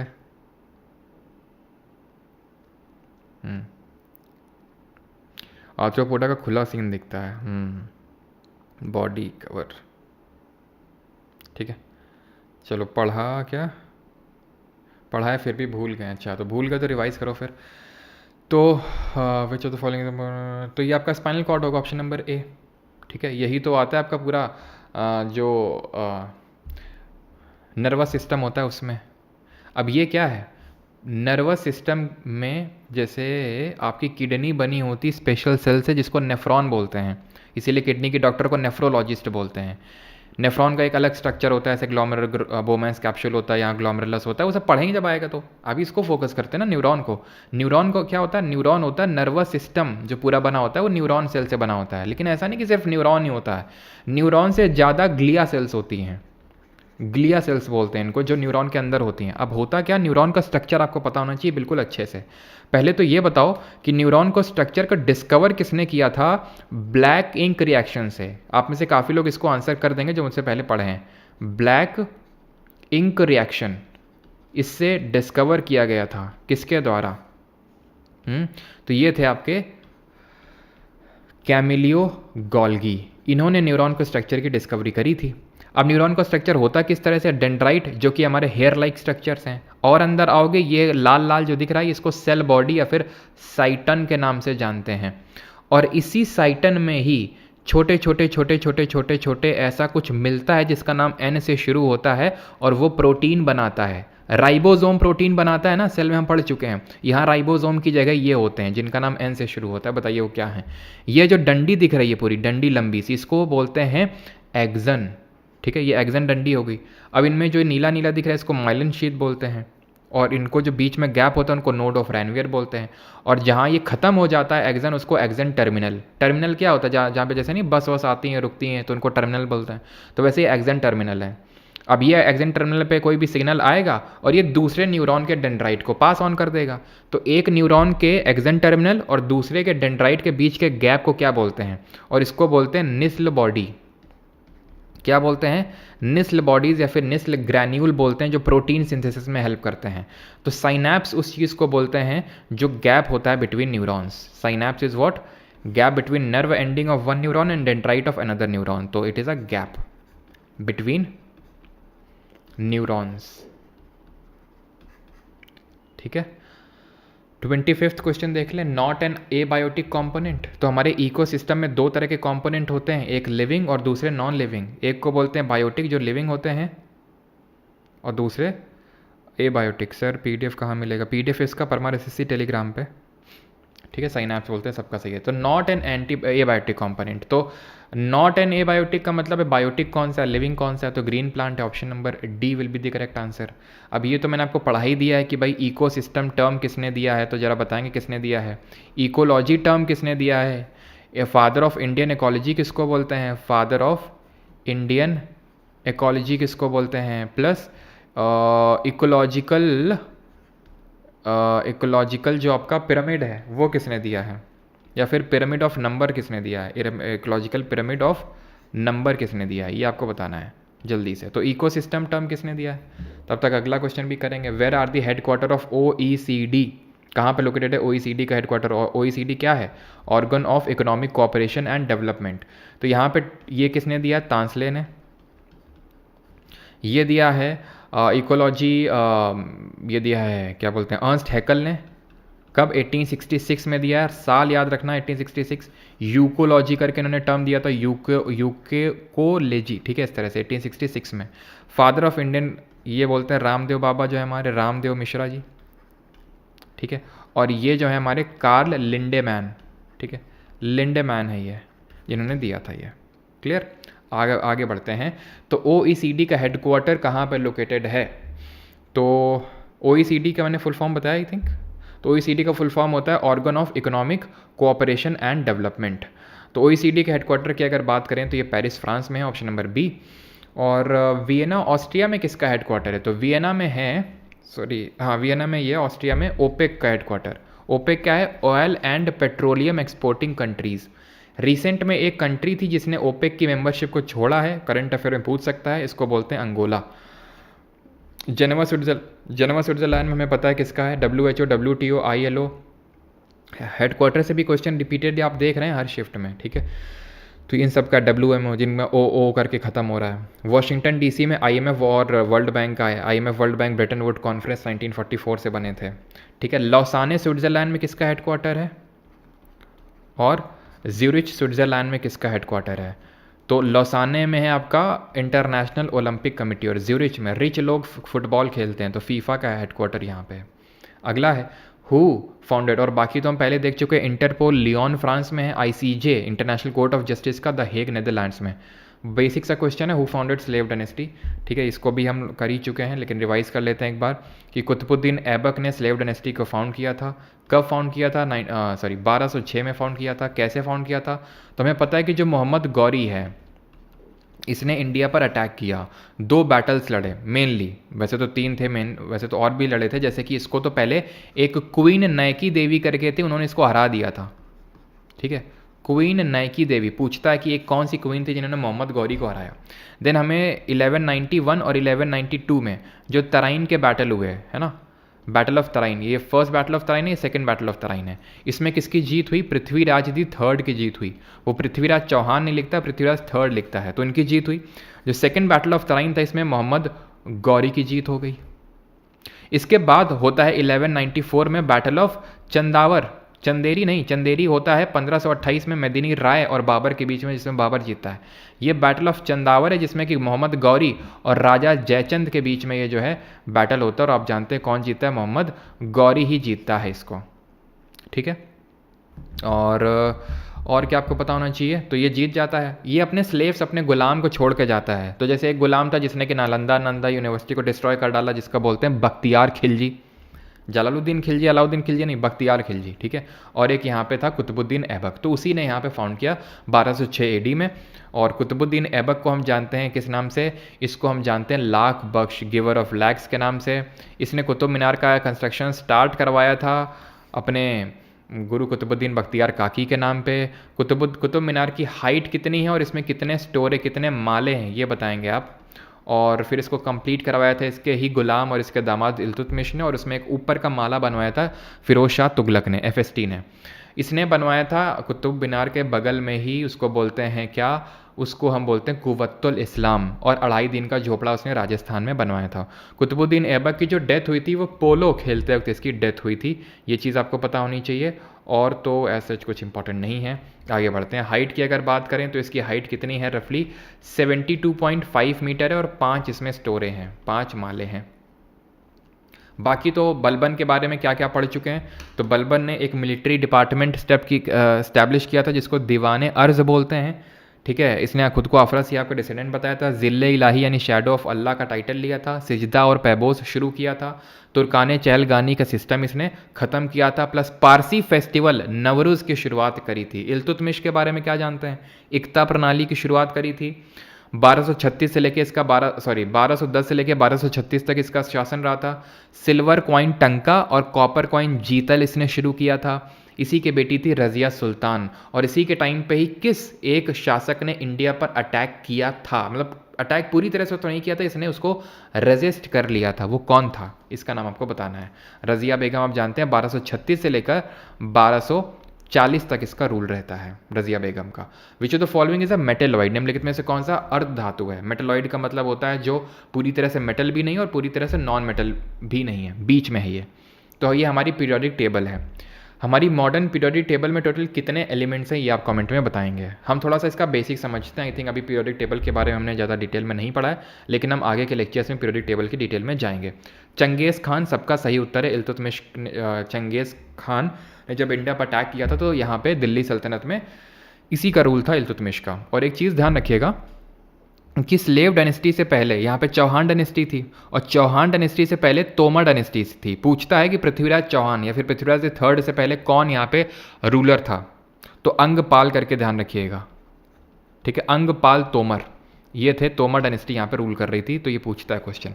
तो मेटलॉइड मैंने आपको क्या बताया, यहाँ पे लेफ्ट साइड में मेटल है, राइट साइड में नॉन मेटल है, और इसके बीच में है कौन, मेटेलॉइड, जिनको अर्ध धातु बोलते हैं। क्लियर। अब जो हमारी मॉडर्न पीरियोडिक टेबल है इसमें 118 एलिमेंट्स हैं। कितने, 118 हैं, ये ध्यान रखना है। इसमें हमारे मुख्यतः प्राइमरली 3 ब्लॉक हैं, वैसे तो टोटल 4 ब्लॉक होते हैं। ये पहले और दूसरे ग्रुप को, जो कि देखो पूरी जो हमारी पीरियोडिक टेबल है वो 18 ग्रुप्स यानी कि 18 समूह हैं उसमें, और 7 पीरियड हैं, यह सभी को पता होगा, ठीक है। ग्रुप जो आपके ये वर्टिकल होते हैं और पीरियड्स जो आपके ये हॉरिजॉन्टल होते हैं, ये चीज़ क्लियर। इनको हम ब्लॉक में डिवाइड कर देते हैं। ये है एस ब्लॉक, पहला और दूसरा ग्रुप। ये है पी ब्लॉक, ये है आपका डी ब्लॉक, और एक एफ ब्लॉक भी है, ये है आपका एफ ब्लॉक। अब ये हम कैसे S P D F block बोल रहे हैं, ये क्या मतलब, क्यों है एस ब्लॉक ये, क्योंकि इसमें जो आखिरी इलेक्ट्रॉन है वो एस ऑर्बिटल में घुसता है, यहाँ पे जो आखिरी इलेक्ट्रॉन है वो पी ऑर्बिटल में घुसता है, यहाँ डी ऑर्बिटल में घुसता है, यहाँ एफ ऑर्बिटल में घुसता है, इसलिए इनको एस पी डी एफ ऐसे करके बोल रहे हैं, ठीक। अब जो एस ब्लॉक है यहाँ पे तो सिर्फ मेटल ही है, डी ब्लॉक में भी सिर्फ मेटल ही है, और पी ब्लॉक में सिर्फ नॉन मेटल नहीं है। ध्यान रखना, मैं फिर से बोलता हूँ, मैं बोल रहा हूँ कि एस ब्लॉक और डी ब्लॉक में सारे मेटल हैं, और सारे नॉन मेटल पी ब्लॉक में ही हैं। मैंने ये तो नहीं बोला पी ब्लॉक में सारे नॉन मेटल हैं, मैंने बोला सारे नॉन मेटल पी ब्लॉक में हैं। क्यों, क्योंकि ये एल्यूमिनियम वगैरह ये सब क्या है, मेटल हैं, लेकिन पड़े हुए पी ब्लॉक में। लेकिन क्या कोई नॉन मेटल है एस या डी में, नहीं, सारे वो पी ब्लॉक में ही है। इस पर स्टेटमेंट करके एसएससी में क्वेश्चन पूछ चुका है, ठीक है। तो ये बोरॉन हो गया, सिलिकॉन हो गया, जर्मेनियम, आर्सेनिक, एंटीमनी, टेल्यूरियम और ये एसिटाइन, ये क्या होते हैं, मेटेलॉइड होते हैं। मेटल के जितने गुड कंडक्टर भी नहीं होते, नॉन मेटल की तरह बैड कंडक्टर भी नहीं होते। तो ये अपना अभी इतना बेसिक बस समझ लो, मैं ज़्यादा डेप्थ में नहीं जा रहा हूँ, बिकॉज मुझे स्टार्टिंग से स्टार्ट करना पड़ेगा। डॉबरनायर के लॉ ऑफ ट्रायड, न्यूलैंड के law of octaves, then Mendeleev, then Lothar Meyer, then आते हैं हेनरी मॉजले, वो सारा कुछ हम पढ़ेंगे, ठीक है। लेकिन अभी टाइम है, आराम आराम से करेंगे। तो यहाँ पे सही आंसर क्या हो जाएगा, ये तो होगा नहीं बिल्कुल, आंसर होगा ऑप्शन नंबर सी, दिस, ठीक है, बोरॉन, सिलिकॉन, एंटीमनी। मरकरी तो मेटल है, हमें पता है, एक लिक्विड मेटल है रूम टेम्परेचर पे, और एमलगम बोलते हैं इसके एलॉयस को। आगे बढ़ते हैं। विच of the following is not classified under kingdom animalia, तो निम्नलिखित में से कौन सा किंगडम एनिमेलिया के अंतर्गत वर्गीकृत नहीं है, मेटाजोआ, प्रोटोजोआ, चोआनोजोआ या फिर पीपियंस। तो ये क्या होता है किंगडम, तो एक साइंटिस्ट थे जिनका नाम था आर.एच. विटटेकर। आर.एच. विटटेकर, इन्होंने साल 1969 में 1969 में क्या किया, इन्होंने पूरे लिविंग वर्ल्ड को, जितने भी हमारे सब लिविंग ऑर्गेनिज्म हैं, पूरा लिविंग वर्ल्ड को इन्होंने पांच किंगडम्स में डिवाइड किया। ये किंगडम्स क्या क्या थे, ये 5 किंगडम्स थे, मोनेरा, प्रोटिस्टा, ठीक है, मोनेरा, प्रोटिस्टा, फंजाई यानी फिर फंगस, प्लांटे और एनिमेलिया। तो ये 5 किंगडम्स में इन्होंने बांट दिया था पूरे लिविंग वर्ल्ड को। तो उसमें से जो प्रोटोजोआ है ना वो आता है प्रोटिस्टा में, बाकी सारे आते हैं आपके एनिमेलिया में। तो ये चीज़ ध्यान रखना, कब डिवीजन किया था, किसने डिवीजन किया था, कितने किंगडम्स में डिवीजन किया था, ये आपसे क्वेश्चन बेसिक सा पूछता है। And the last question is कौन सा, the down fold in a rock is known as, चट्टान में जो सिलवट होती है इस तरह से डाउन फोल्ड, तो ऐसे करके जो होता है ये एक उठा हुआ भाग और नीचे गिरा हुआ भाग, तो जो उठा हुआ भाग होता है उसको बोलते हैं एंटीक्लाइन, और जो गिरा हुआ भाग होता है डाउन फोल्ड होता है उसको बोलते हैं सिनक्लाइन। रॉक की स्टडी को क्या बोलते हैं, ड्वेन जॉनसन बोलते हैं, क्या बोलते हैं रॉक की स्टडी को, तो रॉक की स्टडी को बोलते हैं पेट्रोलॉजी। और रॉक की एज को कैसे निकालते हैं, तो रॉक की एज उम्र निकालने के लिए हम यूज़ करते हैं किस मेथड का, कार्बन डेटिंग मेथड का यूज़ करते हैं।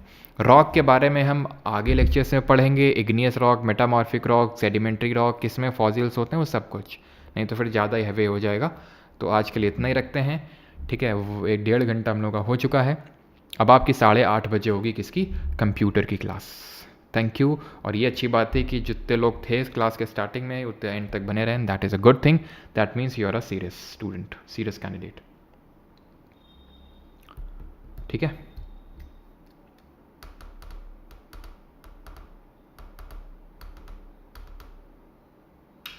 Sir disinvestment commission, disinvestment commission एक वो बना था जीवी रामकृष्णा, ठीक है, जीवी रामकृष्णा करके थे, इनके चेयरमैनशिप में बना था डिसइन्वेस्टमेंट कमीशन। और डिसइन्वेस्टमेंट किस में जाता है, आई थिंक मैंने बताया नहीं था क्या, डिसइन्वेस्टमेंट का जो पैसा होता है, विनिवेश का पैसा, ये किस में जाता है, कैपिटल रेसीट में। क्या मैंने कैपिटल रेसीट, कैपिटल एक्सपेंडिचर, रेवेन्यू रेसीट ये सब बताया कि नहीं बताया, शायद मैंने, मुझे जितना याद है मैंने बताया है। तो ये कैपिटल रेसीट में जाएगा, क्योंकि गवर्नमेंट अपनी हिस्सेदारी बेच तो रही है, पैसा तो आ रहा है, लेकिन उसने अपना एक एसेट, एक अपनी पूंजी को बेच डाला, एक एसेट को सेल कर डाला। तो हमने पढ़ा था कैपिटल रिसीट वो होता है जहाँ पे गवर्नमेंट का या तो एसेट कम होता है या लाइबिलिटी यानी देयता बढ़ती है। जैसे लोन ले लिया गवर्नमेंट ने तो लाइबिलिटी बढ़ा ली अपनी उसने, ठीक है। अब पीडीएफ जो है इसका आपको मिल जाएगा, हाँ ट्रेन स्टेशन आ चुका है, तो पीडीएफ ये आपको परमार एसएससी के टेलीग्राम पे मिल जाएगी। और हैंड रिटन नोट्स अगर आपको चाहिए तो परमार एकेडमी ऐप डाउनलोड करिए, वहाँ कोर्सेज सेक्शन में आपको दिख जाएगा, PYQ रेलवे का कोर्स। वंश इमैनुअल सर मुझे आपसे प्यार हो गया, अच्छा ऐसा है क्या, RBJ में सर, अरे समझ गया भाई वंश, बार बार स्पैम क्या कर डाल रहे हो। सर कट ऑफ कितना जाएगा, किसका टफ गया, सीजेल का,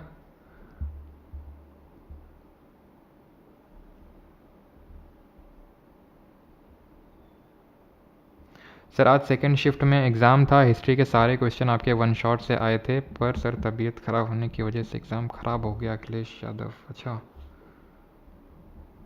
ओवर थिंकिंग बहुत हो रहा है, 4 ईयर से प्रिपरेशन हो गया करते हुए, तो इससे मोटिवेशन है आपके लिए कि फिर और पढ़ाई करो, सो दैट कि ये ओवर थिंकिंग से आप छुटकारा पाएँ जल्दी, है ना। ओवर थिंकिंग सब बहुत लोगों को प्रॉब्लम होती है। मेडिटेशन आप ट्राई कर सकते हैं, मेडिटेशन से ऑब्जर्व करना आप सीखते हैं थॉट्स को, और फिर आपको समझ में आती है कि थॉट्स जो हैं, थॉट्स होते हैं, गुड और बैड थॉट्स नहीं होते हैं, अच्छे बुरे नहीं होते, थॉट्स थॉट्स होते हैं, वो टेम्प्रेरी होते हैं, जैसे कि एक बादल होते हैं, बादल आते हैं, बारिश करते हैं, चले जाते हैं, तो बस वैसे ही हमें लेना है, थॉट्स को ऑब्जर्व करना है, आने दो जाने दो, है ना। चलिए थैंक यू सभी को। बाकी कल MTS वाली क्लास नहीं होगी, जो लोग अगर लेते हैं तो क्योंकि परसों होगी, क्योंकि थोड़ा सा कल